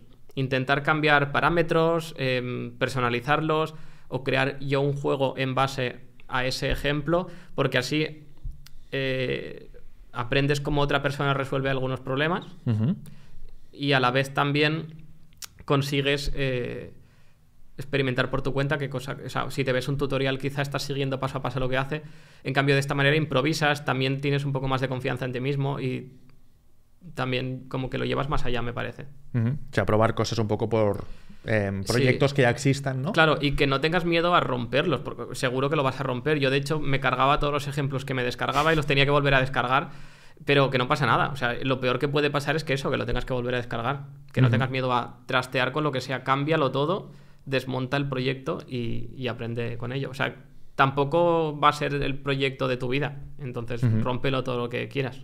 Claro. Y a nivel de industria, ¿no? Porque en tu caso estás más dedicado a hacer videojuegos indie, ¿no? Que indie podría ser como videojuegos que hace un equipo pequeño. Sí, con presupuesto limitado, ¿no? Y eso. Todo esto. Pero claro, en la industria de videojuegos está todo el mundo indie, que yo creo que hace bastante ruido, ¿no? Es bastante grande, mucha gente haciendo juegos indie. En el mundo sí. Y luego está la industria de videojuegos, ¿no? El típico Nintendo, Ubisoft, EA Games y todo esto. ¿Crees que la industria de videojuegos es una industria difícil o sea, es difícil entrar en ella? ¿O cómo ves el tema de si alguien quiere ser desarrollador de videojuegos? ¿Recomiendas que primero sean desarrolladores indie y luego intenten quizá encontrar trabajo, o son cosas totalmente diferentes? A ver, te comento por amigos y demás, y que no es cada país será un mundo seguramente. Te voy a hablar de la industria española. Hay un problema muy grande, y es que hay más escuelas que empresas. Vale. Porque hay como una burbuja un poco de que a todo el mundo ahora le encanta hacer videojuegos, todo el mundo quiere estudiar eso, entonces hay un montón de escuelas, algunas muy buenas, otras que quizás se aprovechan del boom. Entonces, bueno, en primer lugar eso, que la gente tiene que tener cuidado, que estudiar en un sitio donde los profesores, el temario esté bien, o los profesores tengan experiencia, ¿no? Pero bueno, eso, que hay como demasiada gente para quizá no tantos puestos de trabajo. Entonces eso es un problema. Claro, porque a nivel de industria en España, sé que ves factible que alguien diga, mira, yo quiero ser desarrollador de videojuegos y quiero quedarme en España. Puedes, porque tengo amigos que lo han conseguido. O sea, yo que sé, tengo una amiga que trabaja en Ubisoft. Se puede. Lo que pasa que, claro, como hay tanta gente que sale de las mismas carreras, al final sois todos un poco clones unos de los otros, porque todos tenéis exactamente el mismo portfolio. Habéis hecho las mismas prácticas, el mismo juego que luego vais a poner en el currículum, tal. Entonces, la gente que yo conozco que ha encontrado trabajo bien es gente que se ha sabido diferenciar y que han estudiado por su cuenta y que, vale, en clase llegamos hasta aquí, pero luego yo, porque me da curiosidad, investigo todo esto más y hago un proyecto extra que mis compañeros no han hecho. Entonces eso, tienes que dejar de ser un clon del resto de compañeros y ir un poco más allá. Claro, y tú como Guinchu, que has estado desarrollando juegos, digamos, indie y Flatball, lo estás haciendo por tu cuenta con ayuda de artistas y músicos, ¿te has planteado alguna vez o crees que alguna vez te podría interesar decir, mira, pues ahora me apetecería, yo que sé, meterme en un equipo de desarrollo grande de videojuegos, en un proyecto de un videojuego AAA? Pues para ver cómo funciona. Aprendería un montón, desde luego, porque hay muchísimas cosas que ahora mismo las he aprendido a base de equivocarme y que sea toda una catástrofe y tienes que repararlo, ¿no? Entonces, seguro que aprendería muchísimo y en ese aspecto estaría guay. Lo que no puedo es ahora mismo dejar todo lo que tengo montado para trabajar en una empresa. Por ejemplo, cuando hice las prácticas de empresa, si bien no era de videojuegos, era programación en general, aprendí muchísimo más en la empresa que en toda la carrera, pero con diferencia. Porque ahí realmente te das cuenta de con qué tecnologías se trabaja, para qué sirve lo que has estudiado en la carrera, ese tipo de cosas. Claro, aplicas, digamos, todo el conocimiento que tenías como píldoras por ahí por tu cabeza, las acabas, digamos, asimilando mejor, ¿no? Claro. Porque, vale, ahora ya estoy utilizando. Y supongo que pasa lo mismo cuando empiezas a hacer videojuegos y a pegarte patadas contra la pared, de esto no me sale, esto no me sale. Ahora, lo guay es que ahora estoy en contacto con otros desarrolladores que me explican cómo trabajan ellos y compartimos truquillos, herramientas y demás. Pero eso, seguro que si trabajara, por ejemplo, en Ubisoft, aprendería muchísimo es una empresa con muchos años, pues se habrán encontrado los mismos problemas que me estoy encontrando yo ahora, se los habrán encontrado ellos mucho tiempo antes y ya habrán encontrado una solución mucho más óptima. Claro, y supongo que tenéis, yo qué sé, pues compartís preguntas, os ayudáis mutuamente entre todos vosotros, ¿no? Sí, yo qué sé, en Discord, por ejemplo, estoy desarrollando algo y no se me ocurre cómo hacerlo. tengo otros colegas que me dicen, mira, pues yo me encontré con esto y lo resolví así, o te paso este plugin, o mira este GitHub que hay una persona que lo ha resuelto así. Qué guay. O sea, al final es como si hubiera casi como un Stack Overflow, pero de desarrolladores de videojuegos, ¿no? Como más... Bueno, en nuestro caso nicho. es un grupo de amigos que hacemos juegos. Está muy chulo, está muy chulo. Al final es eso, ¿no? Compartir conocimiento es lo que hace que todos podáis hacer mejores juegos a lo largo del tiempo, ¿no? Que no necesitas que una persona sea muy top, sino que si todos os vais ayudando, al final... También una cosa guay es que... bueno, deberíamos evitar siempre todas las cámaras de eco, rollo que haces un juego y todo el mundo te dice que está súper bien. Ya. O sea, dar feedback real, ¿no? Y al estar con otra gente, prueban tu juego y intentando también no herir los sentimientos del otro, pero decirle, oye, esto que has hecho está mal, porque tal, lo puedes arreglar de esta manera. Eso es importante, porque todo lo que no te digan antes del lanzamiento del juego, te lo van a decir las críticas tras el lanzamiento, claro. Y eso se traduce en reviews negativas. Claro. Esto afecta mucho. Ahora me interesa este tema que has dicho ahora del tema de las críticas y las reviews negativas. Tú que has lanzado juegos a Steam y tal, ¿realmente afecta mucho el tema de las reviews? El hecho de la nota que puedas tener en Steam o las críticas. ¿Es algo que realmente notas que puede afectar a las ventas de un juego o a las descargas? Yo solo sé que... O sea, yo me las suelo leer y me sabe mal por la gente que haya probado mi juego y no le haya gustado cuando es negativa, ¿no? Incluso aunque una crítica sea rollo agresiva, porque las hay, intento sacar qué es lo que le ha pasado a esa persona para que esté así. O sea, sacar como el feedback y decir, vale, pues... Porque muchas veces quizás son bugs, ¿no? Que quizás bugs puedo arreglar o cosas de diseño. Yo, por ejemplo, yo no tenía ni idea de narrativa y he hecho un juego que tiene historia. Entonces, he hecho muchas cagadas, con perdón, y he tenido que... Ahí sí que me di cuenta después del lanzamiento del juego. Entonces tuve que contratar a una persona que supiera de guión y esas cosas y le dimos un repaso bastante gordo al juego. Y tuvimos una actualización grande para quizás no arreglar del todo, porque tampoco vas a rehacer el juego entero, pero cambió bastante y estoy bastante más contento con el resultado de ahora. Entonces, eso, por ejemplo, me hubiera gustado recibir ese feedback antes de lanzar el juego. Claro, pues quizás también es complicado, ¿no? No ser que, yo qué sé, se me ocurre... Que no sé si hay herramientas que te permitan hacer eso, rollo hacer... distribuir el juego a un grupo de X personas. Hay páginas web, por ejemplo, que tú publicas tu juego ahí y la gente... Es como antes de publicarlo en Steam, publicas una demo y la gente te deja reviews, pero son reviews en esa página, que al final que no cuentan en Steam porque es otra página diferente. Sí, eso podría ser útil, ¿no? Pero bueno, al final ahora, cuando lo sacas al mercado y se lo bajan miles de personas, supongo que siempre es... Evidentemente era mi primer proyecto, Flatwall es mi primer proyecto comercial. He aprendido un montón con él, he hecho muchas cagadas con él también, pero trato de hacerlo lo mejor posible y de cara a futuros proyectos, gracias también a las reviews y demás, pues haré juegos mejores, claro. Y comentabas también una cosa que me parece súper interesante, que es el tema de la rentabilidad, ¿no? Del tema de sale rentable hacer los videojuegos o no. Comentabas que es YouTube un poco el que, entre comillas, financia, ¿no? En mi caso sí, pero yo conozco muchos desarrolladores que tienen su propio estudio y se ganan la vida perfectamente con ello y muy bien. Pero no es lo habitual. O sea, de hecho, bueno, pasa con las startups también. No sé si, yo que sé, 9 de cada 10 fracasan y no acaban... O sea, como que las montan y quizá ven que el negocio no sale adelante y tienen que cerrar. Con los videojuegos pasa lo mismo. Hay muchísima gente, no sé si salen 20 juegos de Steam cada día. No lo sé, ¿eh? O sea, hay mucha competencia, ¿no? Claro, y al final echar un juego en Steam es como tirar una gota de agua en el océano. ¿Cómo se van a fijar en tu gota de agua sabiendo que hay tantísimas? Entonces también hay que trabajar un poco el marketing y es por eso que el canal de YouTube viene muy bien. Pero que hay mucha gente que trabaja haciendo juegos y se puede ganar la vida y es rentable. Lo que pasa que no tienes que hacer un juego rollo que, como mi caso, que te vienes arriba y dices, voy a hacer un RPG con no sé cuántas horas de historia, no sé cuántas ciudades. Tienes que hacer algo más... bueno, puede ser apasionado, pero tocando de pies en el suelo. Ojo, que yo estoy muy contento de haber hecho este juego, pero sí que quizá de cara a futuros proyectos, si quiero que sea rentable, tengo que plantearlo diferente. Igual que el resto de compañeros que hacen juegos que les sale rentable. O sea, dirías que un poco la diferencia principal, por lo que me cuentas, entiendo que es o un juego que me va a llevar meses y meses, quizá años de desarrollo, ¿no? Sí.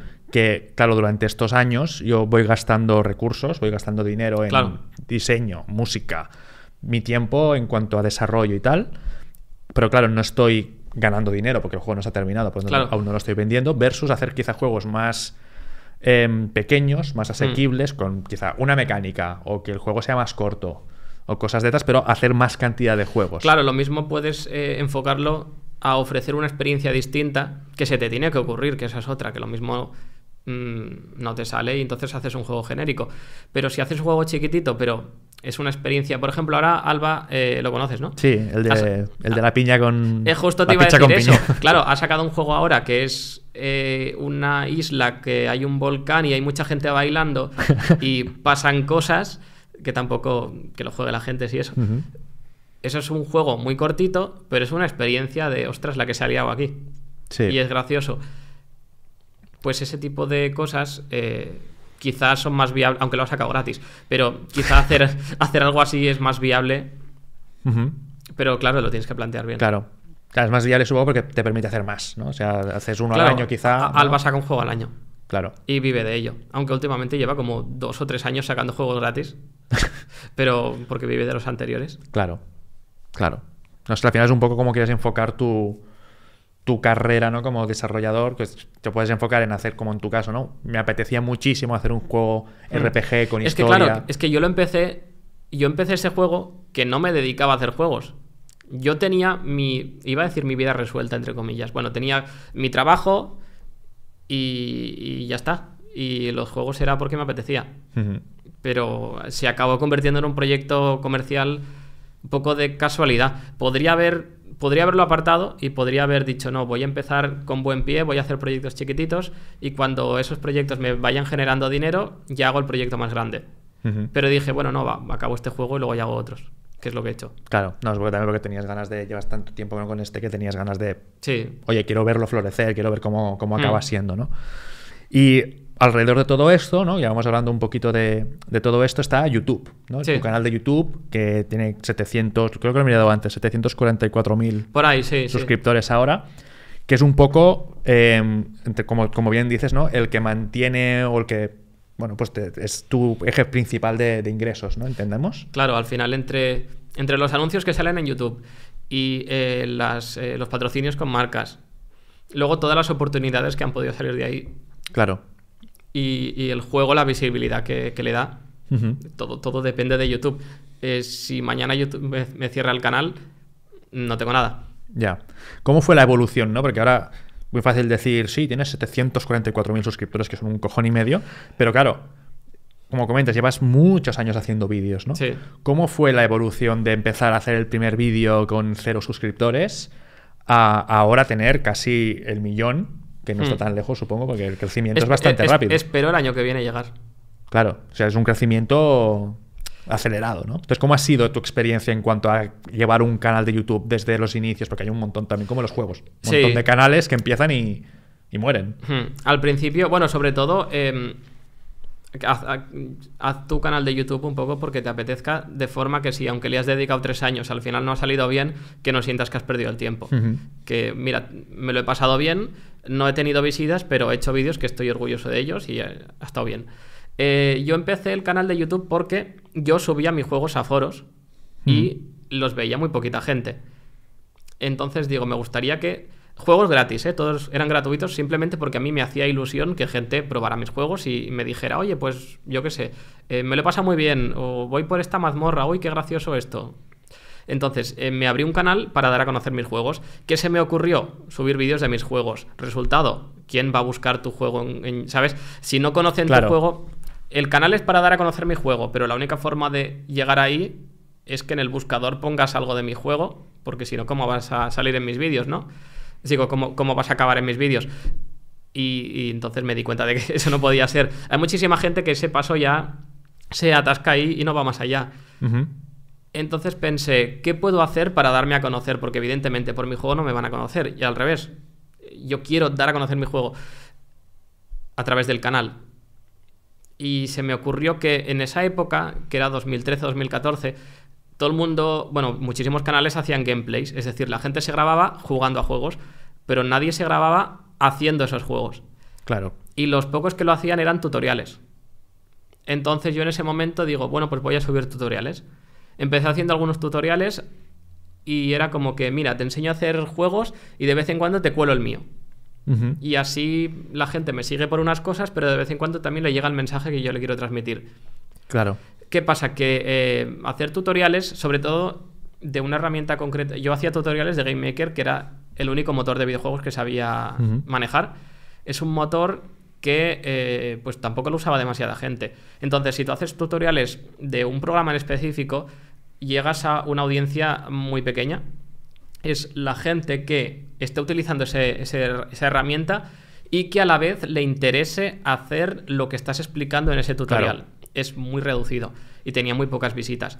En esa época pues quizá tenía 200, 300 suscriptores.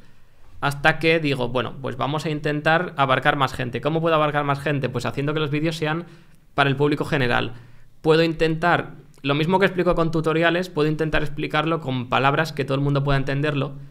Aunque seas, yo que sé, aunque seas médico, abogado, o seas un chaval que está estudiando, o trabajas en una panadería, lo que sea, que si tienes curiosidad de saber cómo se hacen los juegos, pues yo te lo explico. Y así es un poco como salió. Y a partir de ahí ya el canal empezó a crecer mucho más rápido.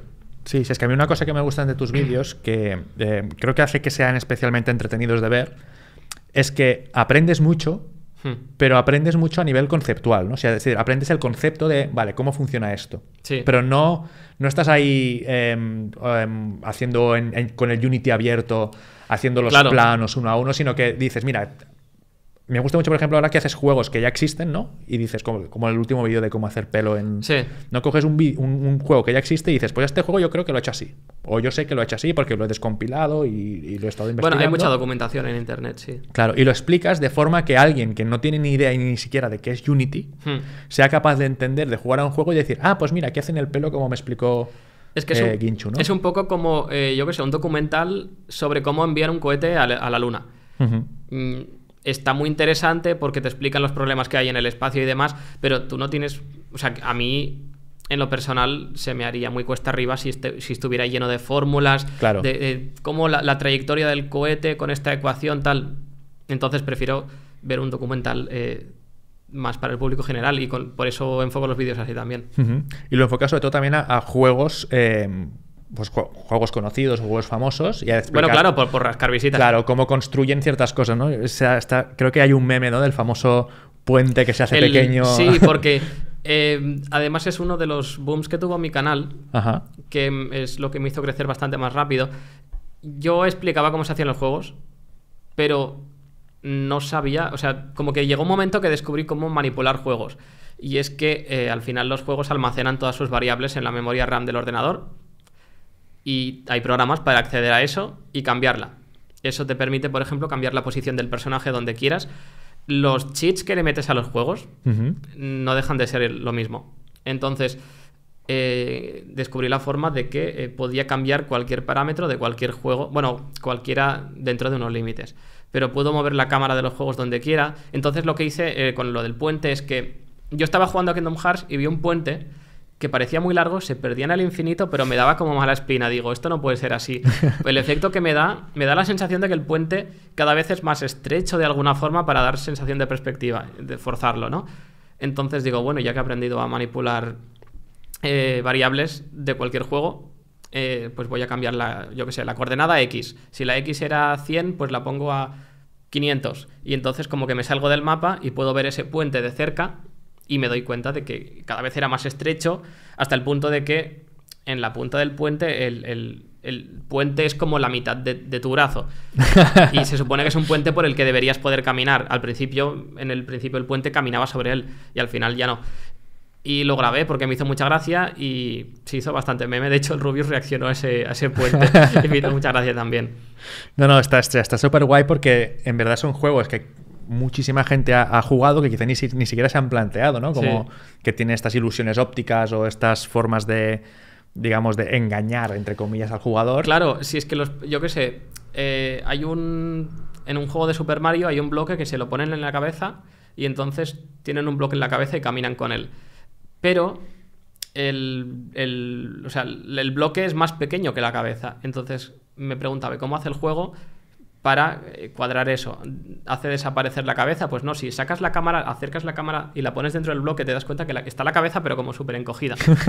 Entonces ese tipo de cosas son graciosas de ver. Sí, sí. También en cinemáticas creo que también pasa, ¿no? Que a veces mueven los personajes de formas extrañas para que se ajuste a la cámara. Sí, los planos, cuando hay cambios de planos y demás, está todo...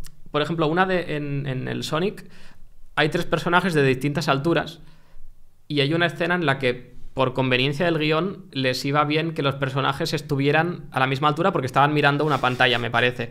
Entonces, lo que hace el juego es que los personajes más bajitos flotan para estar a la altura del más alto. Si sacas la cámara del sitio te das cuenta de que se puede hacer de que hacen eso. Es como cuando a veces en los Oscars o cosas de estas les ponen plataformas a los actores, ¿no? Para que parezcan más altos. Ay, no sabía yo eso. Y queden igual en las fotos o no parezca que... Pues hacen eso, pero flotando, porque en un juego puedes hacer eso. Claro. Y sacando la cámara del sitio te das cuenta de todos los trucos. Al final, como en esa cinemática, en ningún momento se les enfoca de cintura para arriba. No sabes qué ocurre con los pies. Claro, no tienes ni idea. Y entonces todos son apaños de ese estilo. Sí, que seguro que en cine hacen lo mismo, pero como no puedes hackear la cámara porque el plano es el que es y ya está grabado, no puedes descubrirlo. Claro, claro. Guau, qué interesante. Qué interesante. Me parece súper guay esto que comentas también, ¿no? De hackear el juego. Es como una herramienta que te permite, pues dado cualquier juego que puedas tener en el ordenador, entiendo, pues investigar y trastear, pues digamos, todo esto, ¿no? Entiendo que es mucho trabajo también preparar cada uno de estos vídeos porque... Sí, hay emuladores como el de GameCube y Wii que ya traen esa función. Puedes manipular la cámara tocando los botones y ya está hecho, pero la mayoría de juegos y emuladores no te permiten hacer eso. Entonces tienes que tú trastear hasta encontrar en qué posición de la memoria RAM se encuentran las coordenadas de la cámara. Y una vez las tienes identificadas, tienes que desvincular todas las instrucciones del juego que controlan la cámara para poderla controlar tú, porque si no, el juego se pelea contigo y el juego quiere mover la cámara de un lado y tú la estás manipulando para moverla del otro y están como sobreescribiendo el mismo valor de la memoria. Y te lo vuelve a colocar donde estaba antes. Y tiembla, todo el rato está cambiando de plano y tiembla. Entonces, primero tienes que encontrar dónde está la cámara en la memoria y luego que el juego deje de tener acceso a ella. Sí, y a veces es rato. Se consigue haciendo barridos. No sé si conoces cómo funciona Cheat Engine. No. Cuando es muy fácil con el dinero, por ejemplo, en los juegos, porque es un número que ves. Si tienes 32 monedas, lo que haces es filtras todas las variables que valgan 32. Ahora consigues una moneda más y tienes 33. Entonces dices, de todas las variables que antes valían 32, vuelve a hacer un filtrado a cuáles han evolucionado a 33. Entonces, cuando una variable la puedes controlar dentro del juego, puedes hacer esos barridos y al final, a base de filtrar y filtrar, llega un momento que es como la única variable... Ha de ser esta, ¿no? Sí, ha de ser esta porque es la única que se ha comportado exactamente como yo estoy haciendo en el juego. Pues lo mismo con las coordenadas. Como no sé, con las coordenadas es más difícil porque no sabes exactamente a qué X, Y y Z está el personaje, pero puedes jugar con... Si te mueves a la derecha y a la izquierda constantemente, estás incrementando y decrementando esa posición. Entonces, el barrido es, fíltrame todas las variables que han crecido y ahora fíltrame todas las que han decrementado, como se diga. Al final es más tedioso, pero se consigue. ¿Cuánto, por curiosidad, cuánto tiempo te puede llevar, yo qué sé, decir, mira, quiero hacer un vídeo, yo qué sé, mirando me engaños que te hacen los juegos en no sé qué? O sea, te puede llevar bastante tiempo, porque si es que, o sea, sí, es de bajarte cada juego, hacer el barrido de cada uno de estos. O sea... Sobre todo que quizá un juego no tiene nada espectacular que valga la pena grabar. ¿Y eso te ha pasado? De que digas, estar probando un juego y digas, mira, llevo un día entero intentando encontrar aquí este juego, algo que pueda yo enseñar, pero es que no hay nada. Claro, por eso intento, a veces busco curiosidad, bueno, más que buscarlas, porque como que vienen a mí. Por ejemplo, en Twitter a veces aparecen curiosidades de juegos y me las apunto, y cuando recopilo unas cuantas digo, venga, pues ahora voy a grabar un vídeo enseñando cada una de ellas. O a veces jugando un videojuego yo en el sofá tranquilamente, digo, ostras, este efecto, ¿cómo lo habrán hecho? Me lo apunto y lo hago. No es que esté yo y diga, voy a ponerme a trabajar en hacer un vídeo de esto y voy a estar, yo qué sé, 30 horas buscando cosas, sino que voy haciendo mi vida y cuando me van saliendo esas ideas las voy Claro, apuntando. te lo vas apuntando. Me imagino que tienes una lista, ¿no? Sí. Larguísima de cosas que podrían ser quizá futuros vídeos. Claro, lo mismo luego manipulo el juego y al final no era nada, era como una falsa Claro. alarma, digamos, o a veces sí. Ujú. Pero por si acaso lo hago. O a veces cuando va a salir un juego conocido como el Pokémon Escarlata, ahí sí que digo, tengo que hacer un vídeo manipulando el juego sí o sí, porque es la novedad, va a tener muchas visitas. Claro. Bueno, de hecho el de Pokémon, no el de Escarlata, pero el de Diamante y Perla, el remake, Sí, que le cambiaste el tamaño a la personaje, ¿no? Sí. A la protagonista. Y claro, quedó como que no tenía pelo. sí, pero es un problema de escalas, pero sí. Sí. Muchas veces, o sea, los juegos al final utilizan las mismas técnicas. Si ya he manipulado muchos juegos y he enseñado muchas cosas fuera de cámara, llega un momento en el que los siguientes juegos ya están usando las mismas técnicas y se hace repetitivo. Entonces Sí. llega un momento en el que tengo que romperme muchísimo la cabeza. Lo que antes era, como era siempre la novedad, cualquier cosa que enseñara era novedoso y estaba guay, ahora ha llegado un momento que tengo que vigilar muchísimo, digamos, la calidad de lo que grabo. Claro. Tengo que buscar mucho más a fondo. Claro, Y se complica un poco. para no explicar otra vez lo mismo que quizá explicaste en un vídeo de hace un año y medio, ¿no? Que quizá era la Claro. misma técnica. Y hay además otros canales de YouTube que hacen lo mismo. En inglés, por ejemplo, hay uno que se llama Sheseth, o no sé cómo se pronuncia, porque tiene muchas S, H y Z, pero hace lo mismo y lo que hago es ver sus vídeos, pero no para copiarme, sino para ver cómo, por ejemplo, en un juego concreto de Super Mario, qué es lo que ha manipulado él, qué es lo que ha mostrado para yo mostrar otras cosas diferentes, para que no sea un calco. Entonces, lo veo no para pillar referencias, sino para pillar como no referencias. Claro, como decir, en plan, mira, quizá esto ya está explicado o ya lo he explicado muchas veces. Claro. O mira, voy a intentar usar su misma técnica, pero para explicar otra parte del juego, ¿no? A veces hay cosas que coinciden porque es algo tan importante que digo es que merece la pena que lo incluya, pero dentro de lo normal, digo, dentro de lo posible intento no solapar contenido. Claro, no, toda la razón. Y esto un poco en el estado, ¿no? En el momento actual de tu canal, ¿no? Que estás haciendo pues estos vídeos de curiosidades de juegos, cómo nos engañan, cómo juegan con la perspectiva para dar ciertos efectos. Pero cuando empezaste tu canal de YouTube, digamos que ¿cuáles fueron los principales retos o en el momento de empezar, ¿no? Que siempre cuesta, pues que a veces cuesta hablar a cámara, a veces cuesta prepararte los guiones o Sí. prepararte los tutoriales? Cuando empezaste, ¿cuál fue lo primero que dijiste, esto se me hace un poco bola, tengo que practicar, ¿no? ¿Qué era lo más difícil para ti?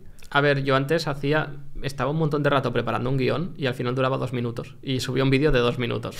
Y sobre todo el tema de hablar a cámara, de hecho, o sea, me sigo poniendo nervioso por lo general, pero al principio era horrible.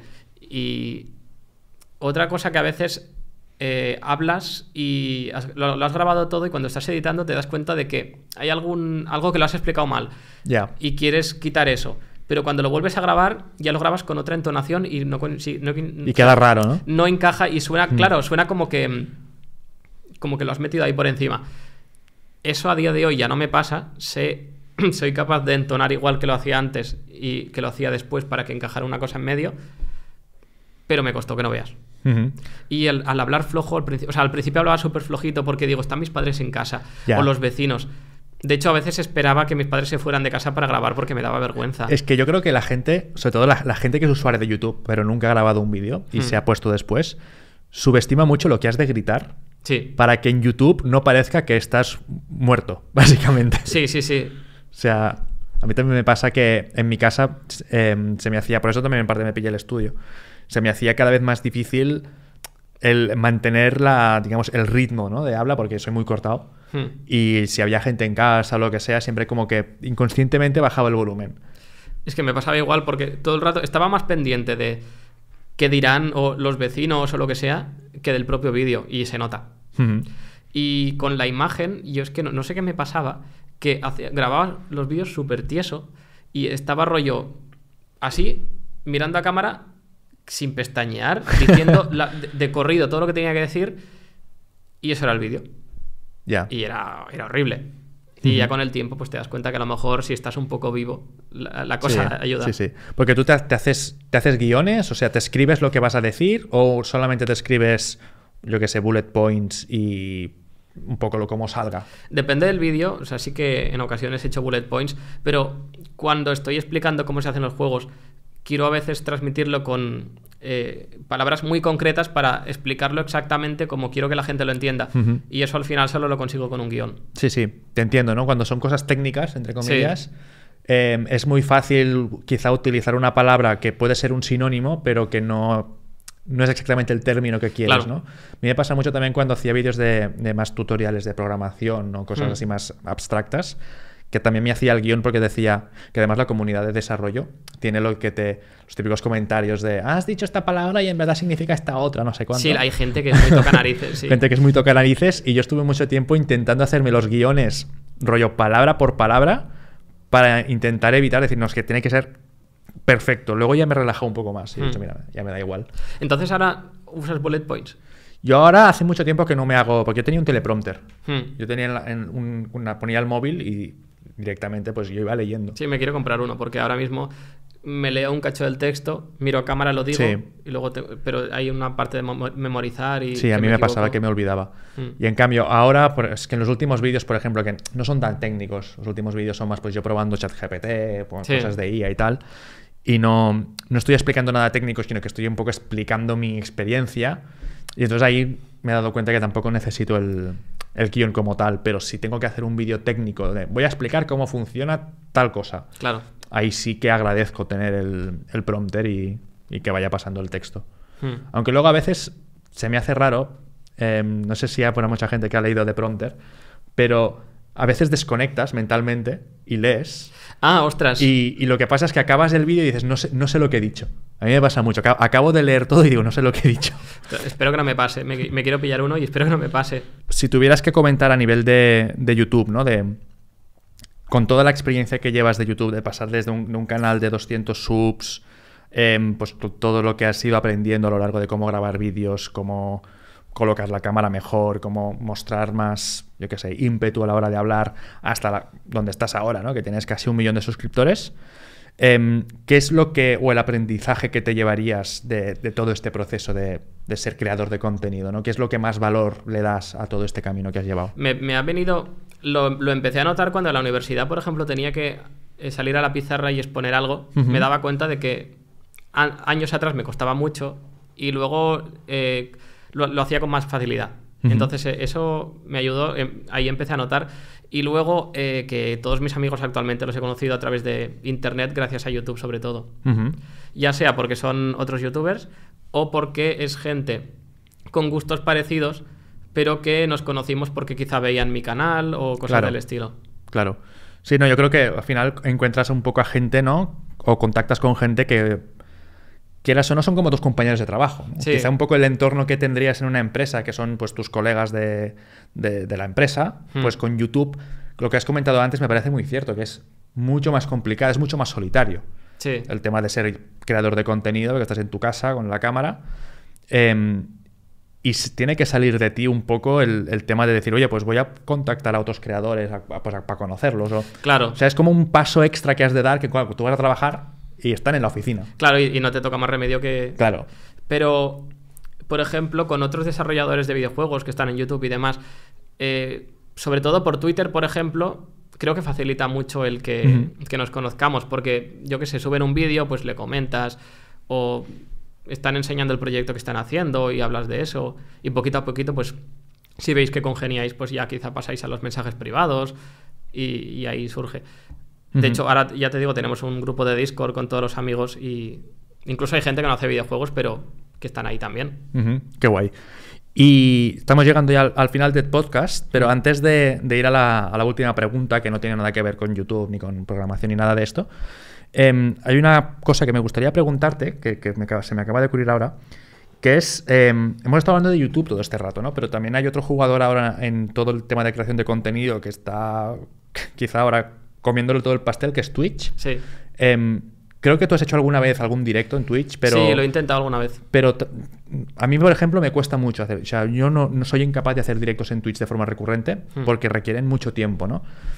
¿Cuál ha sido tu experiencia haciendo directos en Twitch? ¿Lo has enfocado de la misma forma que enfocas YouTube, rollo hablar de videojuegos, o cuando has hecho directos los has enfocado de una forma distinta? Vale, he hecho un poco de todo. Por ejemplo, he hecho directos trabajando en mis proyectos, pero no en cosas. Alguna vez lo había hecho en cosas de programación y no te concentras.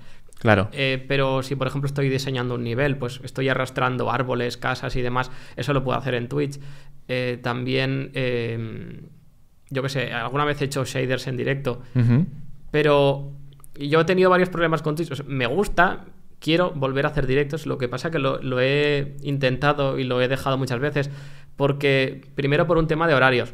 Me gusta, por ejemplo, acabar de trabajar a las 6 de la tarde y olvidarme. Y en los directos, por lo general, es la hora de cenar. Se suele hacer por la noche porque así está la gente de España y las de Latinoamérica. Y que no te van a ver quizá tanta gente si la mitad están trabajando.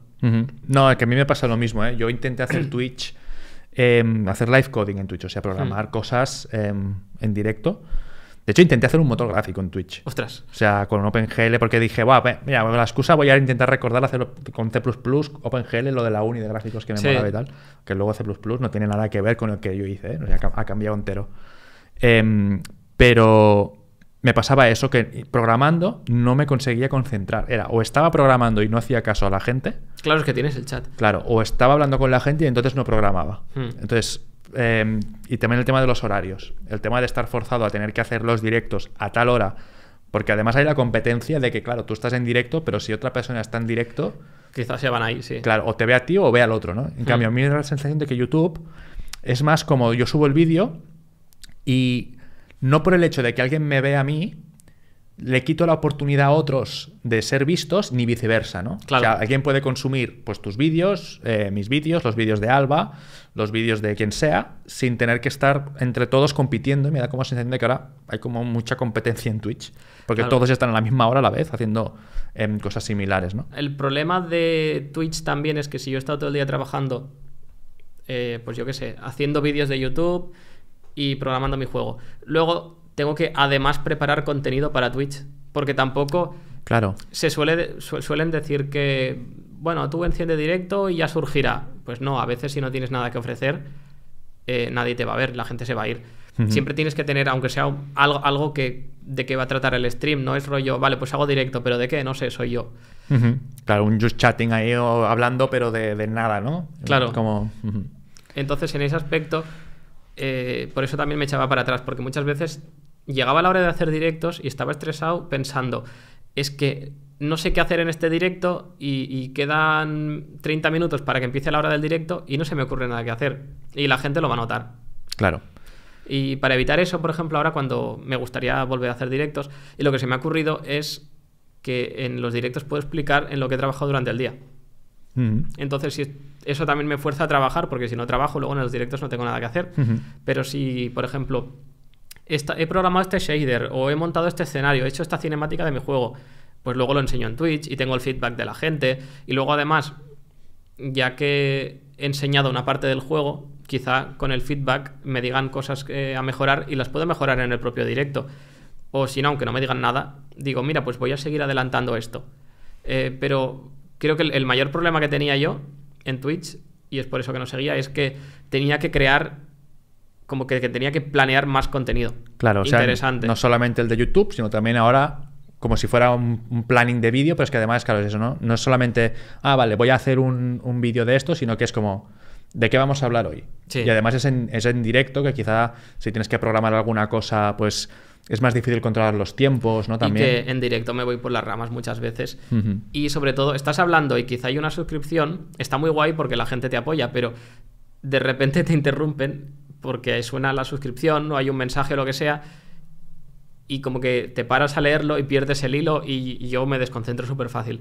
Entonces al final un directo que trataba de explicar algo al final se va totalmente por los, ¿cómo se llama? Los cerros de V. Los cerros de V, sí. Y luego si eso hay que resubirlo a YouTube, hay que hacer una cantidad de cortes. Ya, que mucha gente cree que es simplemente resubir el directo tal cual, ¿no? Pero...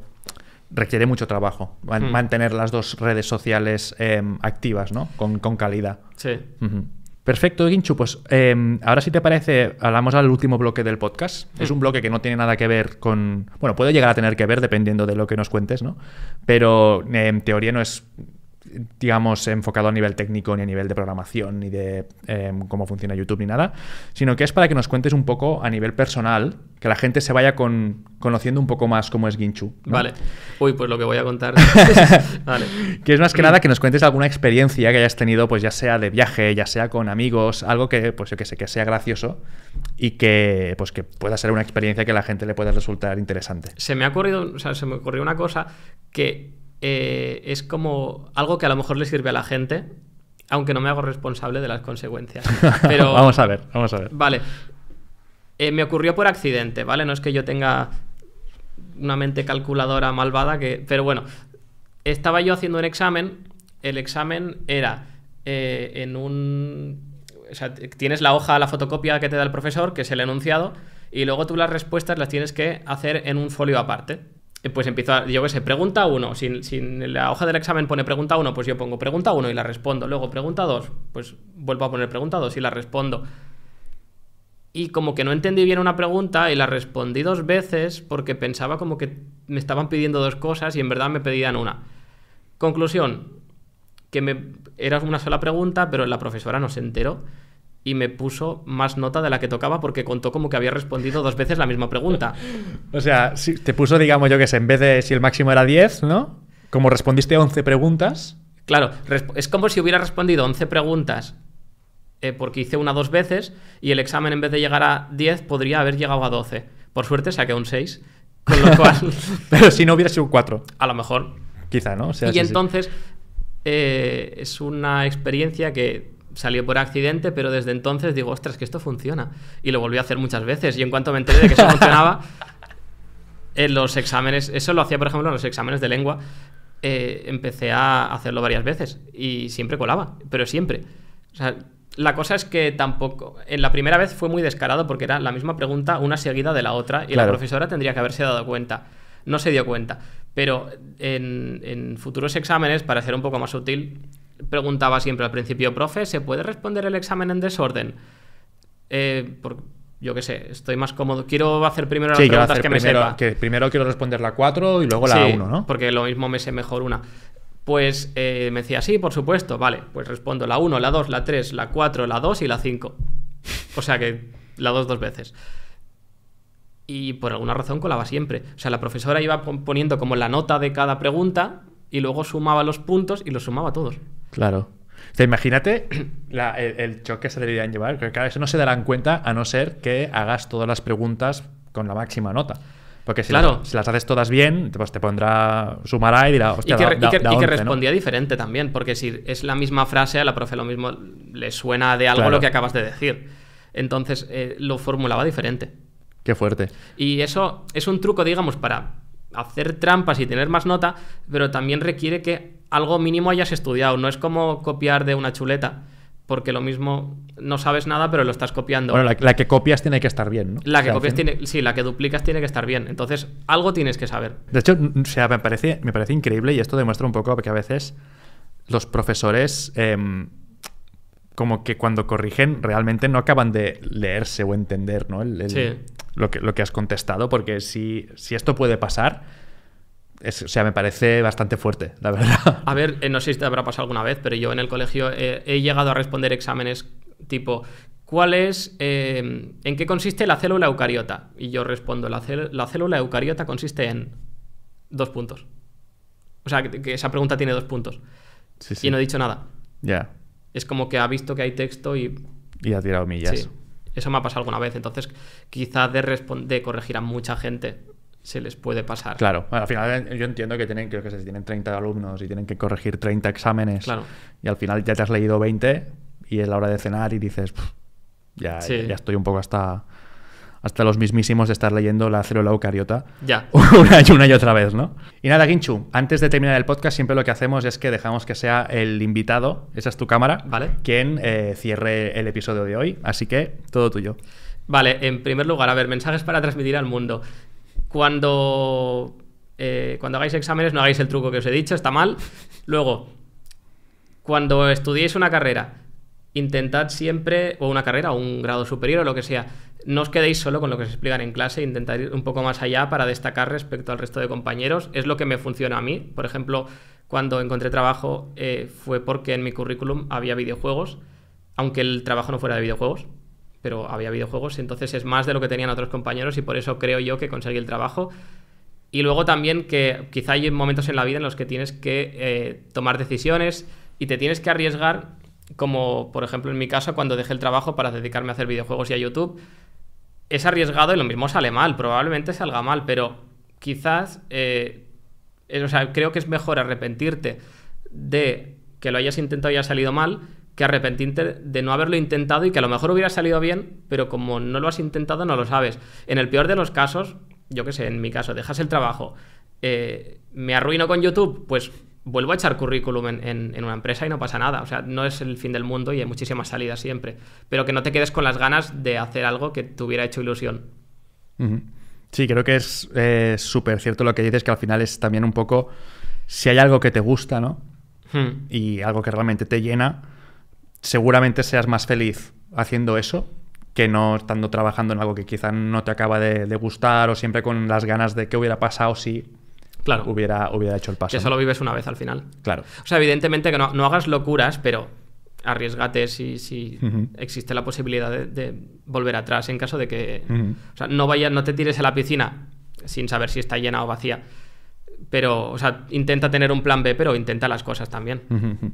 Perfecto, sí, estoy totalmente de acuerdo contigo. Pues nada, Guinchu, hasta aquí ha llegado el podcast, pero antes de cerrar, me gustaría darte un obsequio que preparamos para todos los invitados, ¿vale? Que es una camiseta. ¡Qué sorpresa! ¿Vale? Que está aquí, a ver, ¿vale? Que tiene el nombre del podcast y tiene una frase de programación que podrías utilizar también para lo que te pasó del juego racista. Te iba a decir, una frase de programación, el rollo Stack Overflow o algo así. No, pero tiene algo muy típico que tú ya lo has comentado que te pasó a ti.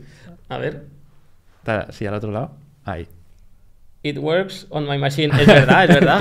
Tal cual lo que te pasa a ti. Por supuesto. Y nada, espero que te guste. Me haré una foto cuando me la ponga y te la mando. Perfecto. Qué guay, tío. Muchas gracias. Nada, a ti por asistir. Espero que hayas estado a gusto, que te lo hayas pasado bien. Sí, me ha encantado. Y nada, sin mucho más, nos vemos en el siguiente episodio de The Comic Show. Hasta otra. Adiós.